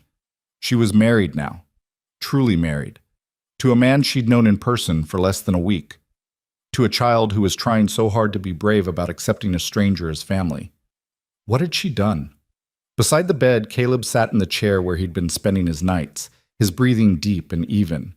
She could make out his profile in the darkness, strong jaw, weathered features, the kind of face that spoke of hard work and harder choices. He'd kept every promise so far. Found her when she was dying, nursed her through fever and pain, married her despite the scandal it would cause. But promises made in crisis and promises kept through ordinary days were different beasts entirely. As if sensing her wakefulness, Caleb stirred. "Can't sleep?" "I'm sorry. I didn't mean to wake you." "You didn't." He moved to sit on the edge of the bed, careful not to jostle her legs. "Pain?" "Some. But mostly just—" She trailed off, unsure how to explain the tangle of thoughts in her head. "Thinking too much?" Despite everything, she smiled. "How did you know?" "Because I'm doing the same thing." His hand found hers in the darkness. "Having second thoughts?" "No, yes, maybe." She squeezed his hand. "Not about you, not about Ruby, just about whether I can actually do this. Be what you both need." "What do you think we need?" "I don't know. That's the problem. I know what the letters said, what I thought I could be, but the reality is so much more complicated than words on paper." She could feel tears threatening again, which was ridiculous. She'd cried more in the past week than in the past year. "I'm supposed to be a mother to Ruby, a wife to you, a help on the ranch, but I can't even walk to the kitchen. I can't cook, I can't clean, I can't do anything except lie here being useless." "You're not— Please don't tell me I'm not useless. I know you're trying to be kind, but I need honesty right now more than kindness." Her voice cracked slightly. "I need to know what happens when the crisis is over and we're just left with ordinary life. When you're exhausted from doing everything yourself, and Ruby realizes her new mother can't even play outside with her, and the whole town is whispering about the crippled mail-order bride who trapped Caleb Rourke into marriage. What happens then?" Caleb was quiet for a long moment. The rain drummed against the roof, filling the silence between them. "You want honesty?" he said finally. "All right, here it is. I'm scared too.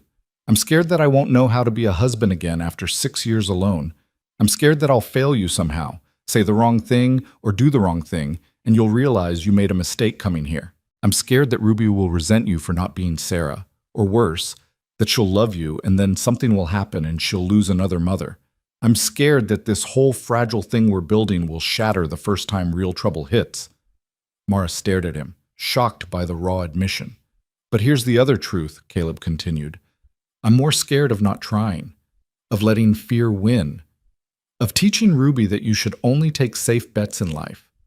You're right that ordinary days are different from crisis, but ordinary days are also where real life happens, where real love gets built. Not in the dramatic moments, but in the small ones. The breakfast conversations and the evening routines and the 1,000 tiny choices to show up for each other.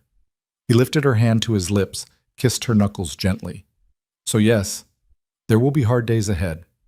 Days when you're frustrated with your limitations, and I'm exhausted from carrying extra load. Days when Ruby acts out because change is hard for children. Days when the town gossips and we question everything. But I'd rather face those days with you than face easy days alone. Does that make sense? It does, Mara whispered. It makes perfect sense. Good. Now try to sleep. Tomorrow Ruby wants to help you start a garden journal. She's very excited about it. A garden journal? She figures if you can't work in the garden yet, you can help her plan what to plant next spring, draw pictures, make notes about what grows well here, keep her company while she weeds. Something warm bloomed in Mara's chest. She thought of that herself? She did. She's a smart one, our girl. Our girl. The possessive sent a shiver through Mara. Ruby was theirs now. Legally. Officially. The weight of that responsibility was enormous, but underneath the fear, there was also joy. Caleb? Thank you for being honest with me, for not pretending everything's perfect. We're going to have to be honest with each other if this is going to work. No sense starting with pretty lies. No sense at all, she agreed. This time, when sleep finally came for Mara, it was deeper and more restful than any she'd had since the accident. Morning brought Ruby bursting into the room with her usual energy, carrying a slate board and chalk. You're awake. Good. I drew the garden plot and marked where everything is now, see? She held up the slate, which showed a surprisingly detailed sketch. That's where the tomatoes are, and that's the squash, and those are the beans climbing on poles. Mara pulled herself more upright, ignoring the protest from her legs. This is wonderful, Ruby. You're quite the artist. Pa says I get it from Mama. She used to draw birds. Ruby climbed carefully onto the foot of the bed, settling cross-legged. So I was thinking, next spring we could try corn, and maybe some flowers too, not just vegetables. Mama always said a garden should have flowers. Your mother was right. Flowers feed the soul. Ruby's face brightened at hearing Mara agree with something Sarah had said.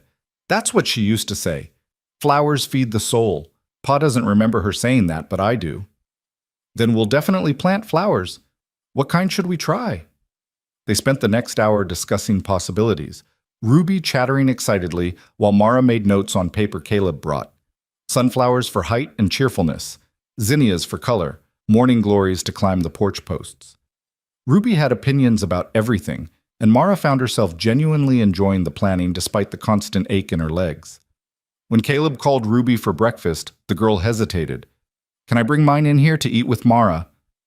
I think that would be lovely, Mara said before Caleb could answer. So Ruby brought her plate of eggs and biscuits and sat on the floor beside the bed, still talking between bites about the garden, about a hawk she'd seen yesterday, about how Mary Weaver's daughter had a new kitten and could they maybe get one too. Caleb watched from the doorway, something soft in his expression that made Mara's heart squeeze. This was what he'd wanted when he'd placed that advertisement. Not romance, not grand gestures, just this. A woman talking with his daughter about gardens and dreams while morning sun streamed through the window. The peaceful moment shattered when someone knocked hard on the front door. Caleb's expression shifted immediately to wariness. Stay here, he told them, moving to answer it. Mara heard voices in the front room, raised and agitated, a woman's voice sharp with distress. Then Caleb calling, Mara, I need you to hear this. Ruby's eyes went wide. Mara looked at the girl. Help me to the doorway? Together they managed it, Ruby supporting Mara's weight on one side while Mara hopped on her good leg, clinging to furniture with her free hand. By the time they reached the bedroom door, Mara was sweating and dizzy, but she could see into the front room where a young woman stood wringing her hands, tears streaming down her face. Mrs. Chen, Caleb was saying, slow down. Tell me again what happened. It's my husband, the woman sobbed. He went to check the fence line this morning. His horse came back without him. I found him at Willow Springs. He's hurt bad, Mr. Rourke. Fell off his horse. Hit his head. I tried to wake him, but I can't, and I don't know what to do. And Doc Harrison's gone to Buffalo Creek for 2 days. And I'm so scared. All right, Mrs. Chen. Let me get my horse. I'll go with you right now. But what if he dies before we get back? What if I did something wrong moving him to shade? What if... Mrs. Chen. Mara's voice cut through the panic. All eyes turned to her, leaning heavily in the doorway with Ruby propping her up. Listen to me. Did your husband have any bleeding from his head? Any blood in his ears or nose? Mrs. Chen blinked, thrown by the question. No, I don't think so. Just a lump on his forehead. Is he breathing steadily? Not gasping or irregular? Steadily, yes. Just, he won't wake up. That's good. That means his skull probably isn't fractured badly. The not waking up is concerning, but if you got him to shade and his breathing is steady, you bought him time. Mara's mind was racing, pulling up information from the medical books her mother had loved.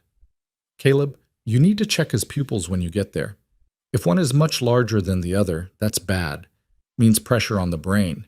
If they're the same size and responding to light, that's better. Caleb stared at her. How do you know this? My mother wanted to be a nurse before she married. She had medical texts. I read them. Mara turned back to Mrs. Chen. Keep him still. Don't move him more than necessary. Don't try to pour water down his throat if he's unconscious. He could choke. Just keep him cool and wait for him to wake naturally. And Mrs. Chen, people wake up from head injuries all the time. Try not to panic. Mrs. Chen was nodding frantically. Thank you, Mrs. Rourke. I didn't know what to do. I was so scared.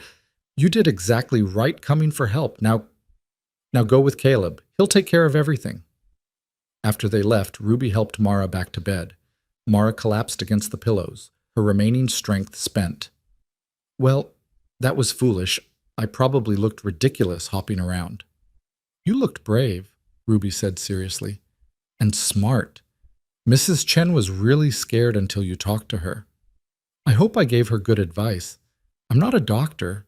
I just remembered things from books. Books are important. Knowledge is important. That's what Mrs. Chen needed, someone who knew things.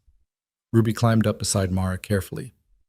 Can you teach me about medical things? If you'd like to learn, I'd be happy to teach you, though I hope we don't have many more opportunities to practice. They spent the rest of the morning quietly. Ruby brought Treasure Island and asked Mara to read aloud, and they lost themselves in pirates and adventure while waiting for Caleb to return. He came back near noon, looking tired but relieved. Chen's going to be fine. Woke up about an hour after I got there. Confused and nauseous, but awake. Your advice was good, Mara. The pupils were equal. No fracture that I could see. Thank God. Mrs. Chen wanted me to thank you again. She said... He paused, a strange expression crossing his face. She said she's going to tell everyone in town how the new Mrs. Rourke saved her husband's life with her doctoring knowledge. Mara's stomach sank. I didn't save anyone. I just remembered some things from a book. It doesn't matter. That's the story she's telling. And in a town this size, by tomorrow everyone will know about it. Is that a problem? Caleb sat heavily in his chair. I don't know. Could go either way. Either people will respect you for it, or they'll say you were showing off, acting above your station. The Vales and their crowd won't like it. The Vales and their crowd can... Mara caught herself, glancing at Ruby. Can think whatever they like. But you don't want them thinking badly of you, Caleb said gently. Nobody wants that. No, Mara admitted. I don't. But I couldn't just stand there and do nothing while Mrs. Chen was falling apart with fear. I know, and I'm proud of you for helping. He reached over and squeezed her hand. Just be prepared. The town's going to have opinions. They always do. The opinions came faster than expected. By evening, Sam Weaver stopped by with news that Mrs. Chen had indeed been talking up Mara's knowledge all over town. By the next morning, 2 different women showed up asking Mara's advice about various ailments. One with a persistent cough, another worried about her pregnant daughter. Mara did her best to help, offering suggestions cautiously, always prefacing with, I'm not a doctor, but each person who came left satisfied, and the word spread further. On the 3rd day after the Chen incident, Mrs. Gertrude Vale appeared on the doorstep. Caleb answered the door with obvious reluctance. Mrs. Vale, what can I do for you? I'd like to speak with your wife, if I may, alone. Caleb's expression hardened. Whatever you have to say to Mara can be said with me present. Please, Mr. Rourke. I'm not here to cause trouble. I simply wish to speak with her privately, woman to woman. Something in her tone made Caleb hesitate. He looked back at Mara, questioning. Mara nodded slightly. She could handle Gertrude Vale. I'll be in the next room, Caleb said pointedly. If you need me, just call. After he left, Mrs. Vale approached the bed slowly, her usual imperious bearing slightly diminished. She looked older up close, tired around the eyes. Mrs. Rourke, she began formally, I owe you an apology. Mara blinked, caught completely off guard. I beg your pardon? When I came here before with Mrs. Summers and Miss Hart, I was cruel, judgmental. I implied impropriety where there was none, and I did it in front of your stepdaughter. That was wrong of me. Thank you for saying so. Mrs. Vale sat uninvited in the chair beside the bed. The truth is, I was jealous. Is that pathetic? A woman my age jealous of a mail-order bride? I don't understand. My husband and I have been married 32 years. We have no children. I lost 3 babies before they were born, and after the last one, the doctor said there would be no more. Martin, my husband, he says it doesn't matter, that I'm enough. But I see how he looks at other men's children. The longing he tries to hide. Her voice cracked slightly. And here you come, younger, capable, about to become a mother to Ruby, building the family I always wanted. I hated you for it. Mara didn't know what to say. This brutal honesty from a woman who'd been so cutting days earlier left her speechless. But then Clara Chen came into the general store yesterday, crying tears of relief because her husband was alive and awake, and it was all because you'd known what to tell her. And I realized something. Mrs. Vale met Mara's eyes directly. You're not here to take anything from anyone. You're here to build something, to help. And I was too bitter to see it. Mrs. Vale, Gertrude, please. If I'm going to bare my soul, we might as well use first names. Gertrude, then. I appreciate your honesty, truly, but I'm not some paragon. I'm just a woman trying to figure out how to be a wife and mother when I can barely move. Most days I feel like I'm failing at everything.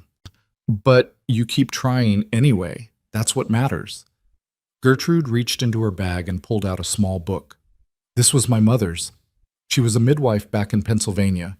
It's her journal, remedies, notes on childbirth, things she learned over 40 years of practice. I thought, if you're going to be the person people come to with medical questions, you might find it useful. Mara took the book with trembling hands. The leather cover was worn soft, the pages yellowed.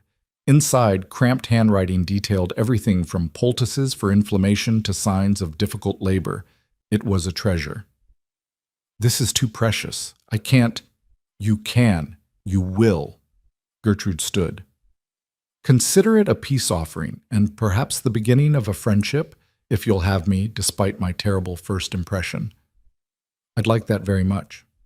After Gertrude left, Caleb came back in looking thoroughly confused. What just happened? I think I just made an ally. Mara held up the journal, and inherited some knowledge that might actually be useful. Huh. Caleb shook his head. This town. Just when I think I understand it, it surprises me. Over the following weeks, a pattern emerged. People came to Mara with questions. Nothing serious. Doc Harrison was still the authority for real medical issues. But small things. A child's rash, a sprained ankle, a persistent headache. Mara offered what knowledge she had, always carefully, always with disclaimers. But she helped where she could. And slowly, imperceptibly, the town's opinion began to shift. The whispers changed from mail-order bride who trapped him to that Rourke woman who knows doctoring. Not everyone was convinced. Mrs. Summers and Miss Hart still maintained their disapproval. But enough people respected Mara's knowledge and willingness to help that it mattered. Ruby noticed the change too. People like you now, she announced one afternoon while they worked on the garden journal together. Jenny Weaver told me her ma says you're the smartest woman in Red Hollow. That's very kind of Mrs. Weaver. Are you the smartest woman in Red Hollow? I doubt it. I just read more books than most people. Ruby considered this. I want to read lots of books too, so I can be smart like you. You're already smart, Ruby, but reading will make you even smarter. Good. Ruby drew a careful sunflower in the journal. Mara, can I ask you something? Of course. Do you miss St. Louis, your old life? The question caught Mara off guard. She thought about it honestly before answering. I miss my sister sometimes, and I miss having 2 working legs. But no, I don't miss St. Louis. Not really. Do you know why? Why? Because in St. Louis, I was becoming someone I didn't like very much. Someone small and afraid. Someone who let other people make her choices. Here, even lying in this bed, I feel more like myself than I have in years. Ruby nodded slowly. I'm glad you came here, even though the wagon crashed, even though you got hurt. So am I, sweetheart. So am I. But not everything was smooth progress. Mara's legs healed slowly, and some days the pain was so intense she could barely think. There were nights when she woke Caleb with her crying, nights when she was short-tempered with Ruby, days when the walls of the bedroom felt like a prison. The worst day came 6 weeks after the wedding. Mara woke to find that the wound on her left leg had reopened slightly during the night, blood soaking through the bandages. The sight of it, the setback after weeks of slow progress, broke something inside her. It's never going to heal, she said flatly when Caleb came to check on her. I'm going to be like this forever. It's just a small setback. Doc Harrison said, I don't care what Doc Harrison said. I'm so tired, Caleb, so tired of being helpless, of having to ask for help with everything, of being a burden. You're not, don't. Her voice was sharp. Don't tell me I'm not a burden. We both know I am. You can't work the ranch properly because you're always here tending to me. Ruby can't have a normal childhood because her new mother is bedridden. I can't even consummate our marriage because my legs are broken. How is that not a burden? The words hung in the air, brutal and raw. Ruby, standing in the doorway with breakfast, heard everything. Her face crumpled. Ruby, Mara started, but the girl was already running, the plate clattering to the floor. I'll go, Caleb said quietly.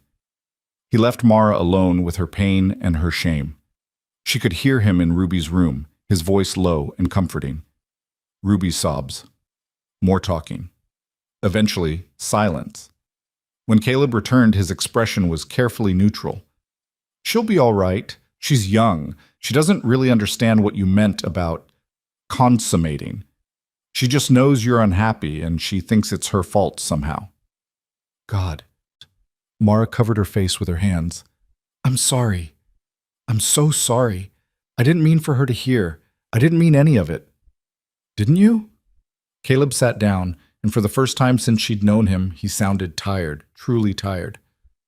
Mara, I know this is hard. I know you're in pain and frustrated and scared, but you can't take it out on us. Ruby's just a child, and I'm doing the best I can. I know you are. Tears streamed down Mara's face. I don't know what's wrong with me. Some days I'm fine, and then days like today I just break. And I say terrible things I don't mean. Then tell Ruby that. Tell her you were hurting and scared and you said something you didn't mean. She'll forgive you. Children are good at forgiveness. What about you? Do you forgive me? Caleb was quiet for a long moment. I'm not angry, just worried. Worried that you're giving up, that the woman who dragged herself through the desert is letting pain win. Maybe she should. Maybe pain deserves to win sometimes. No, Caleb's voice was firm. Pain doesn't get to win. Not in this house. Not while I'm still standing.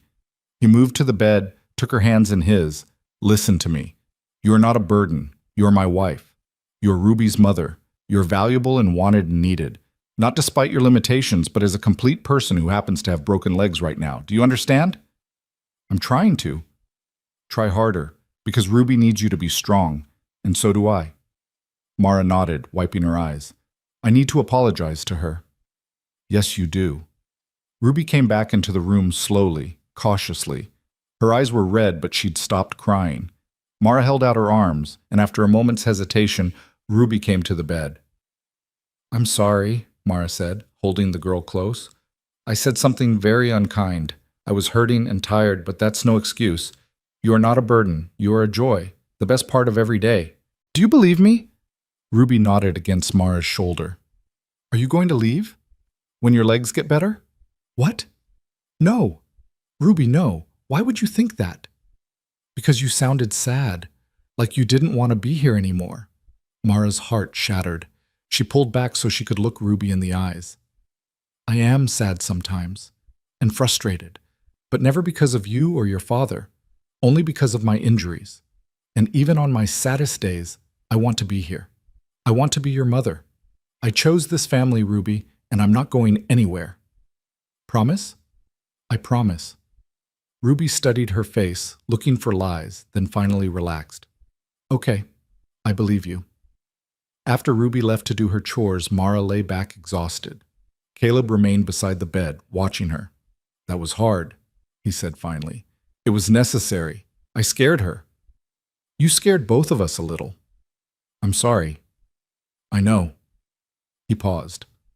Mara, I think you need to talk to someone. Mary, maybe, or Gertrude. Someone who understands what it's like to feel trapped by circumstances. What good would talking do? Maybe none. Maybe a lot. But keeping everything inside until it explodes isn't working. His voice gentled. I can't fix this for you.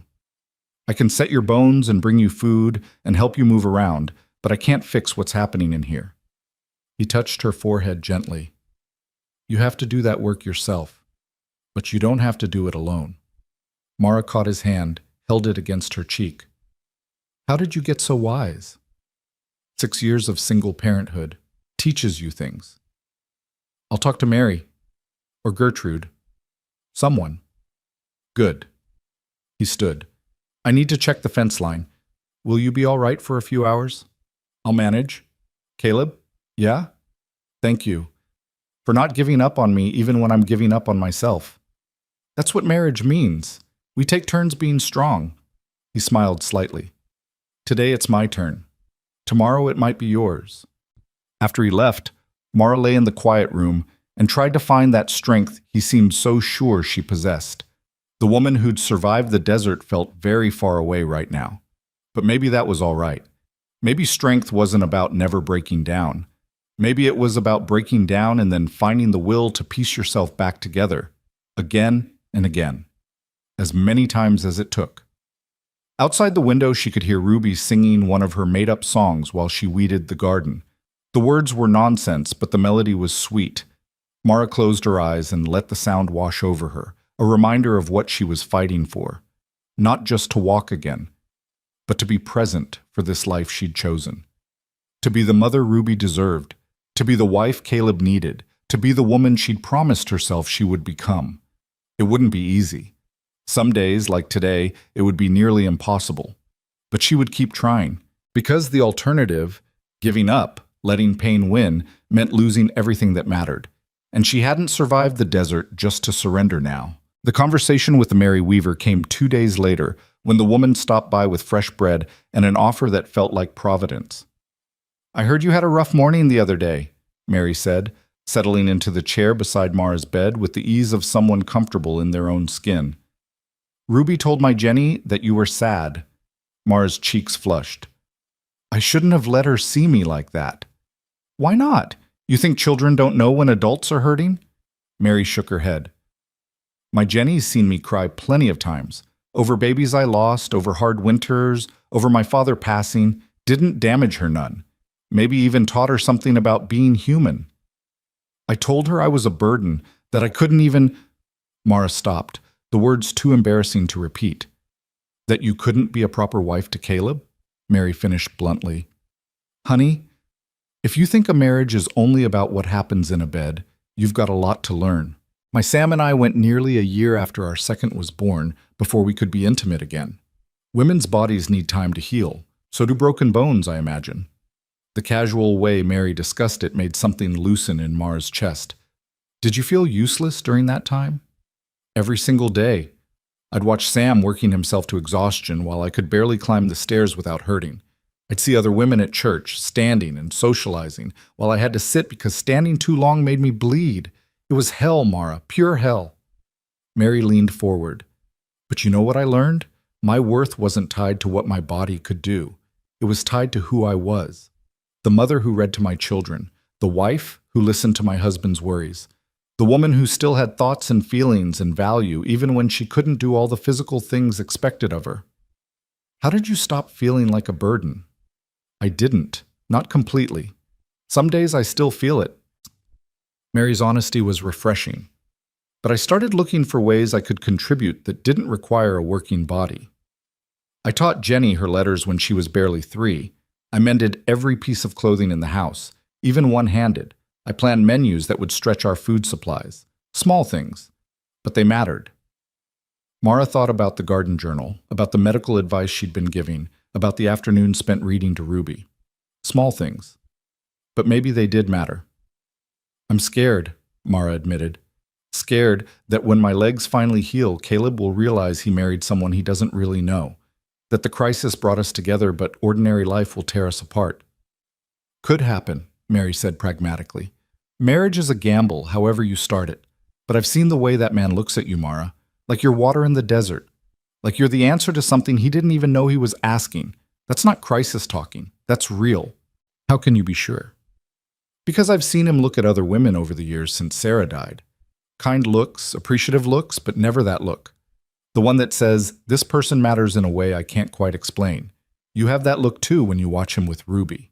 Mary stood, brushing crumbs from her skirt. Stop waiting for the other shoe to drop and start living the life you've got. That's my advice for what it's worth. After Mary left, Mara found herself thinking about those words. Start living the life you've got. What did that look like when you were confined to a bed? The answer came gradually over the next few weeks. She started teaching Ruby not just from books, but from her own knowledge, arithmetic in the mornings, geography in the afternoons, history through stories that made the past come alive. Ruby absorbed it all hungrily, her quick mind latching onto concepts and connections. She helped Caleb with ranch bookkeeping, something he'd been handling haphazardly in ledgers that made her accountant's heart weep. She reorganized his records, created a system for tracking expenses and income, even identified places where he was losing money through poor planning. You're better at this than I am, Caleb admitted one evening, looking over the neat columns she'd created.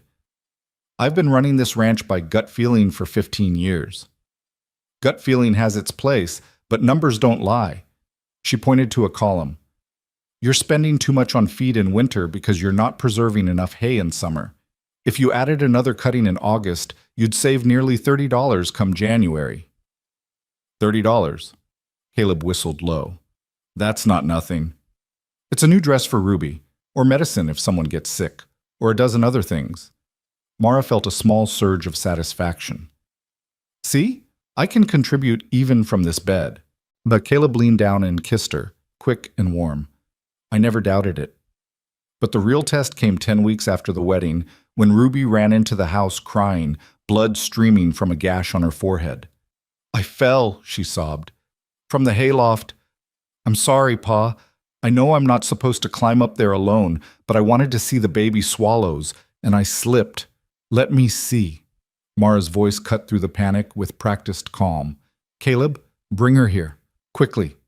She examined the wound with steady hands despite her racing heart. It was deep, still bleeding freely, but not deep enough to see bone. Head wounds bleed a lot, she told Ruby, whose sobs had quieted to hiccups. It looks worse than it is. But we need to clean it and probably stitch it. Caleb, do we have silk thread and needle? Sarah's sewing kit. I'll get it.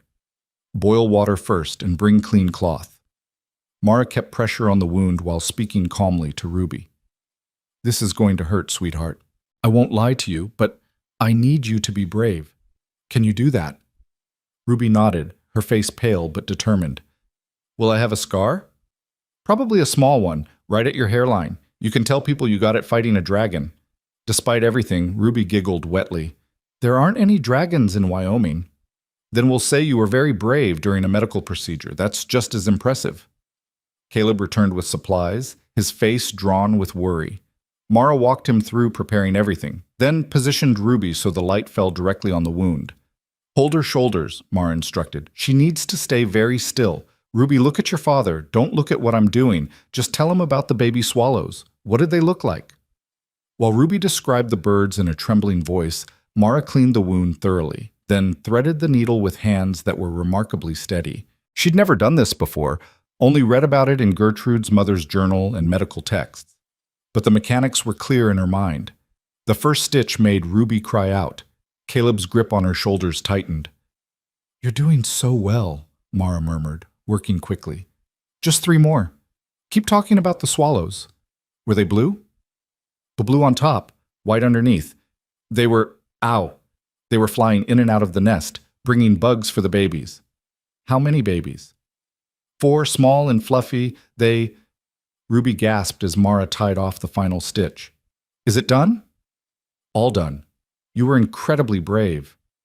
Mara finished bandaging the wound, her hands finally beginning to shake now that the crisis was over. "You'll need to keep this clean and dry for about a week. No climbing in haylofts." "I won't, I promise." Ruby touched the bandage gingerly. "Thank you, Mara." Not Miss Mara, not Mrs. Rourke, just Mara. Simple and trusting and intimate. After Caleb took Ruby to rest, he returned to the bedroom and sank into his chair, running his hands through his hair. That was terrifying. "For me too." Mara's hands were still trembling. "I've never stitched human skin before, only practiced on orange peels the way the book described." "Orange peels?" Caleb stared at her. "You learned to suture from practicing on fruit?" "I told you I read a lot." "Reading is one thing. Doing it perfectly on your daughter while she's bleeding and crying is another." He moved to sit on the bed, taking her shaking hands in his. "You saved us today. If Doc Harrison had been here, he'd have done the same thing you did, but he wasn't. You were." "I was so scared I'd hurt her, that I'd do it wrong." "But you didn't. You stayed calm and did what needed to be done." He raised her hands to his lips, kissed each palm. "That's who you are, Mara. The person who stays calm in crisis, who dragged herself through the desert, who stitches wounds from a bed because her legs won't carry her. You're the strongest person I know." Mara felt tears sliding down her cheeks. "I don't feel strong. I feel like I'm barely holding on most days."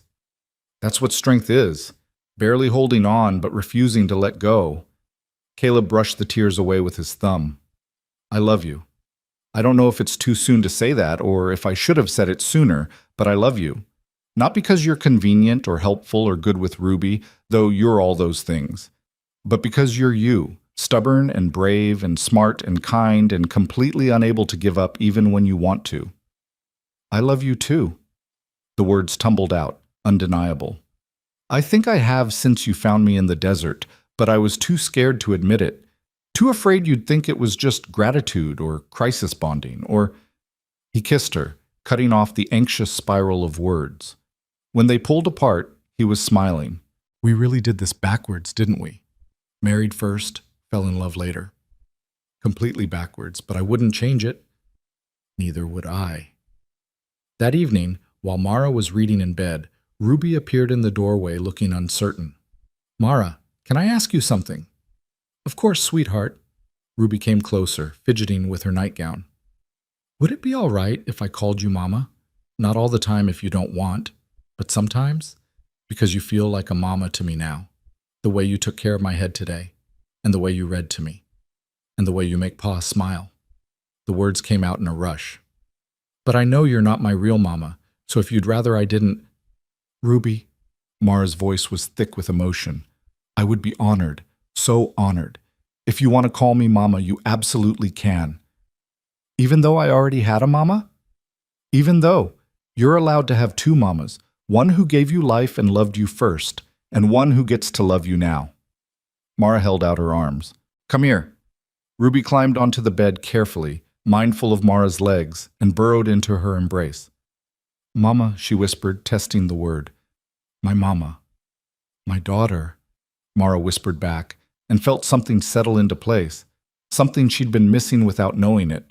Purpose, belonging, family. The breakthrough in Mara's healing came 3 months after the wedding, on a crisp October morning. She woke to find she could flex her left ankle without the sharp, breath-stealing pain that had accompanied every movement. She tried again, carefully. Still, there was discomfort, but not agony. Caleb? She shook his shoulder. He'd taken to sleeping beside her rather than in the chair, both of them learning to navigate the intimacy of shared space even without consummation. Caleb, wake up! What's wrong? He was alert instantly, years of single parenthood making him a light sleeper. Nothing's wrong. Look! She moved her ankle again, then her toes. The swelling's finally gone down. I can move it. He sat up, examining her leg with careful hands. The bone had knit solidly, the wound long since healed to an angry pink scar.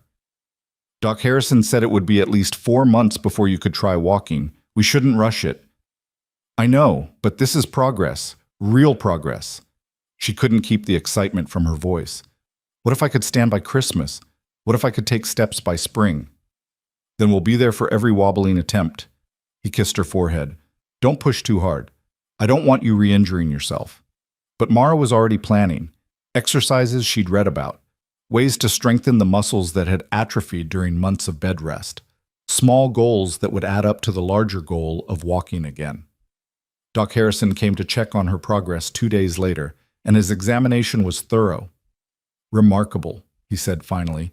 The bones have healed cleanly. Better than I expected, honestly. You can start trying to bear weight, but carefully, a few minutes at a time, using a crutch or leaning on furniture. When can I walk without support? Months still. Maybe by spring, like you said. But this is good news, Mara. Real good news. That afternoon, with Caleb on one side and Ruby on the other, Mara stood for the first time in 3 months. Her legs trembled violently, muscles screaming protest, and she couldn't hold it for more than 30 seconds before collapsing back onto the bed. But she'd stood, on her own feet, bearing her own weight.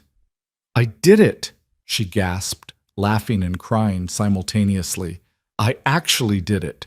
You did, Caleb agreed, his eyes suspiciously bright. You really did. Ruby was bouncing with excitement. Do it again. Stand again. Tomorrow, Mara promised. Tomorrow I'll stand for longer. And she did. Every day she pushed a little further. Standing became walking 3 steps while leaning on Caleb. 3 steps became 5, became 10. By November, she could make it from the bedroom to the kitchen using furniture for support. By December, she could walk outside to the porch, leaning on a crutch but moving under her own power.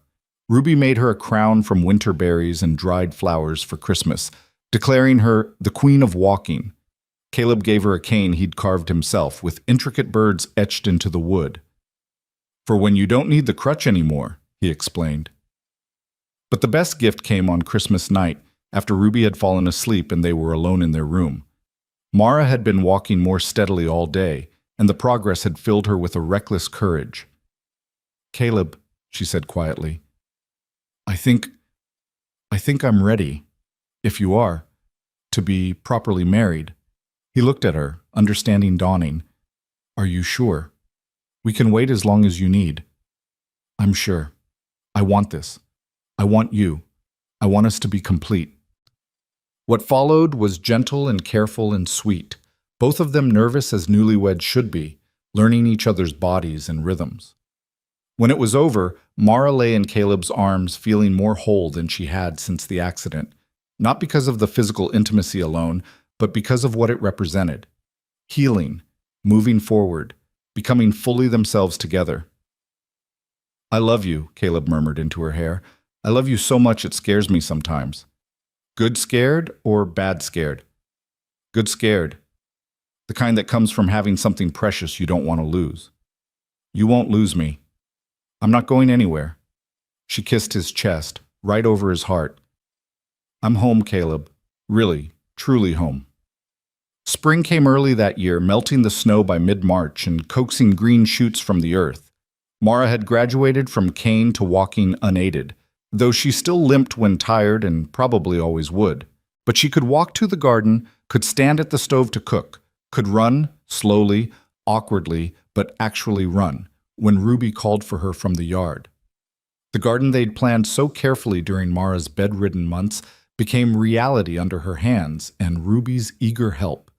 Sunflowers climbed toward the sky. Zinnias splashed color across the beds. Morning glories wound up the porch post just as they'd imagined, and in the vegetable patch, corn and beans and squash thrived under their care. "It's perfect," Ruby declared one afternoon, standing amid the flowers with dirt under her fingernails and joy on her face. "Exactly like we planned." "It is, isn't it?" Mara surveyed their work with satisfaction. "Your mother would be proud. You've created something beautiful." "We created it, together." Ruby slipped her hand into Mara's. "Will you tell me about your sister sometime? The one you left in St. Louis?" "Would you like that?" "I would, because she's part of you, and I want to know all your parts." So that evening, sitting on the porch while Caleb worked in the barn and sunset painted the sky gold and pink, Mara told Ruby about Lily, about the sister she'd protected and raised and ultimately left behind, about the guilt she still carried, about the letter she'd written 6 months ago that had never been answered. "Maybe she's angry with me," Mara said softly, "for leaving her. Or maybe she's proud of you," Ruby suggested, "for being brave enough to choose your own life. You're wise beyond your years, you know that? I have a very good teacher." Ruby leaned against Mara's shoulder. "Mama, I'm glad you came here, even though the wagon crashed, even though you got hurt. I'm glad it was you who answered Pa's advertisement." "So am I, sweetheart. So am I." The real test of everything they'd built came in late April, when Theodore Grimsby arrived in Red Hollow. Caleb came home mid-morning with a grim expression. "There's a man in town asking about you, well-dressed, from back east. Says his name is Theodore Grimsby, and he's looking for Mara Ellington. Claims to be your fiancée." The blood drained from Mara's face. "That's impossible.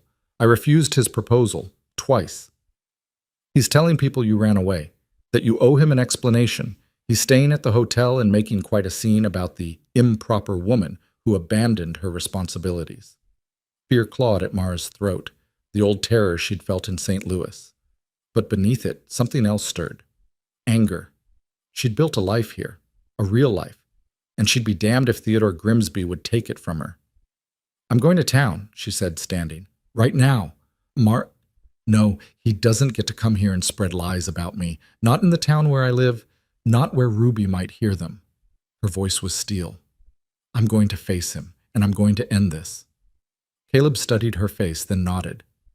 "Then I'm coming with you." "So is Ruby, if you want her there." "I do.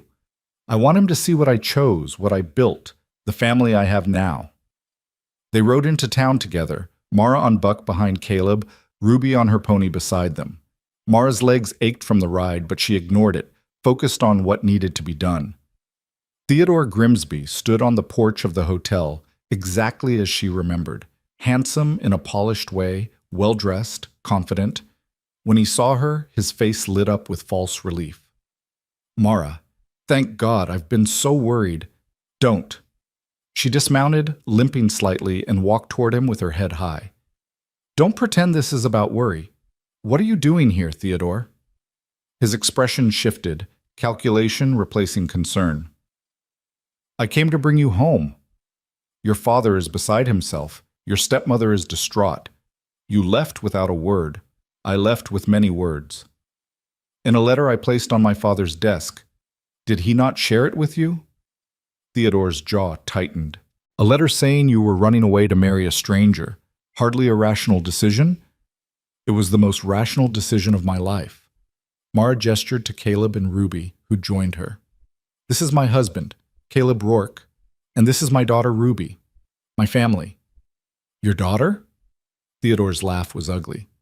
"You've been here, what, 6 months, and you're playing house with a cowboy and his brat?"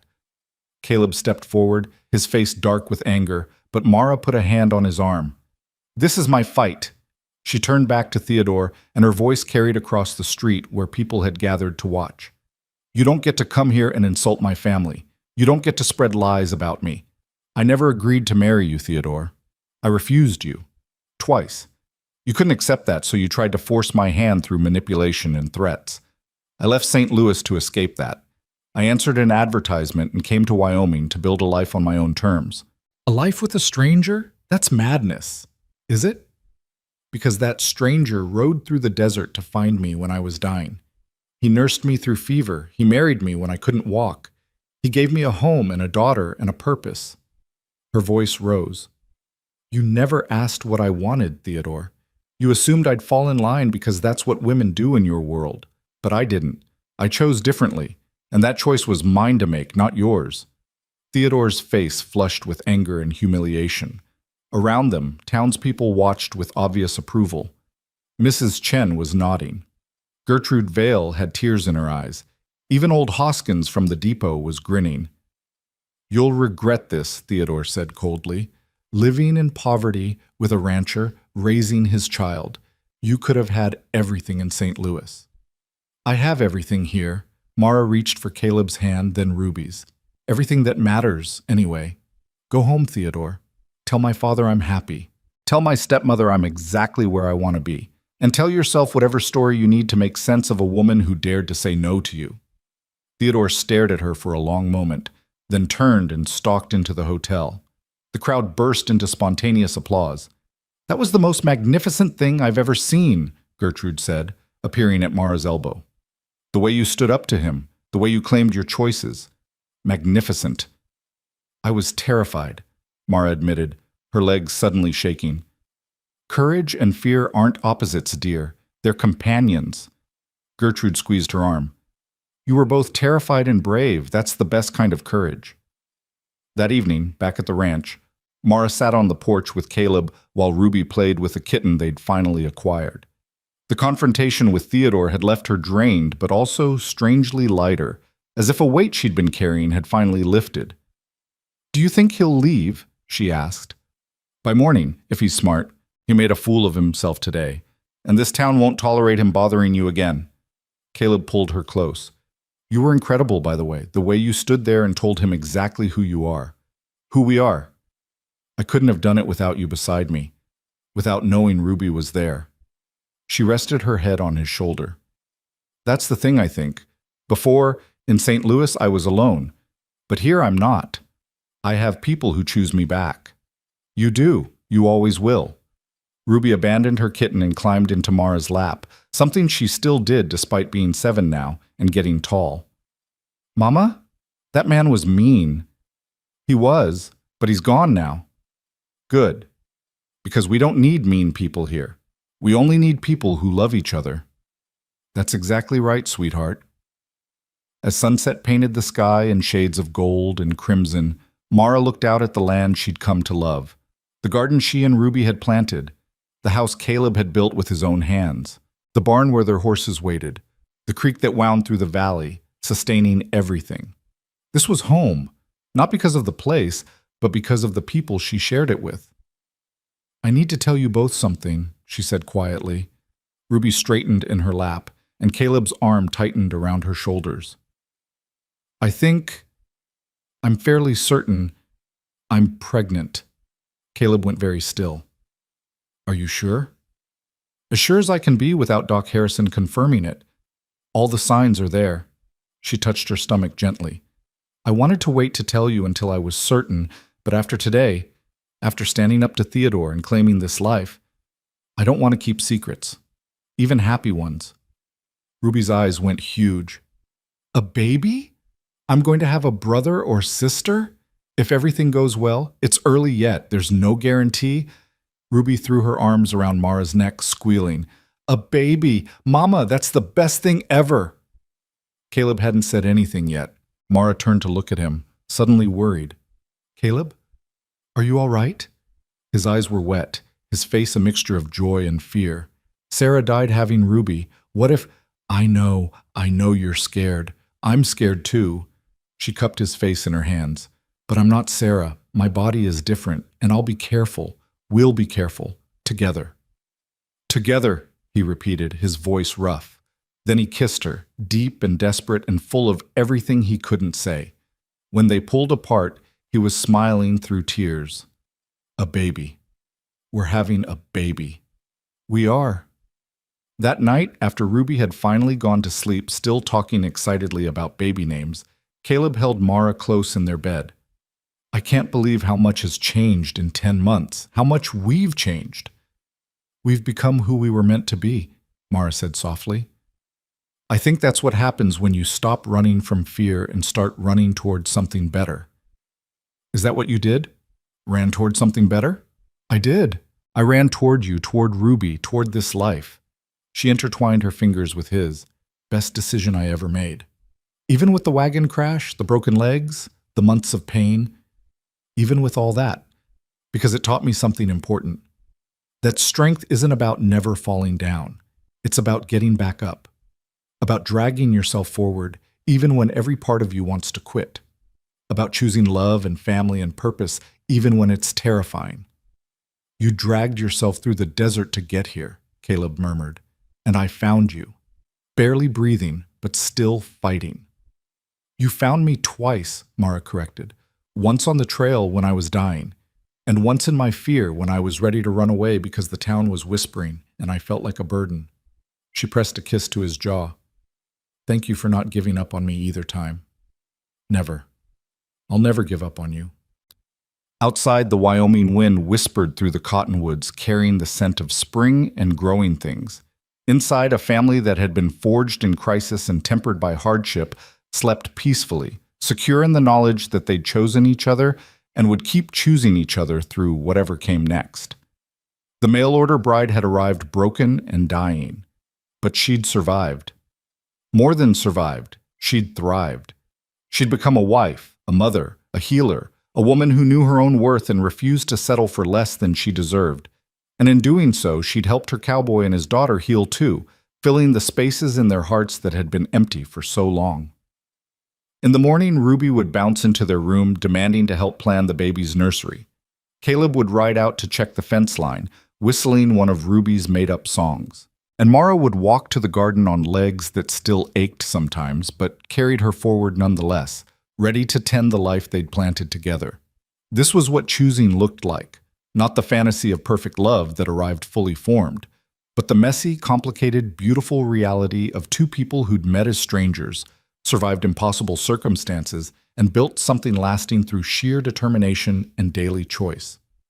The wagon had crashed, but they'd risen from the wreckage, and standing together on the ridge behind the ranch, one golden afternoon weeks later, watching the sun set over the land that was now truly theirs, Caleb took Mara's hand and said what they were both thinking.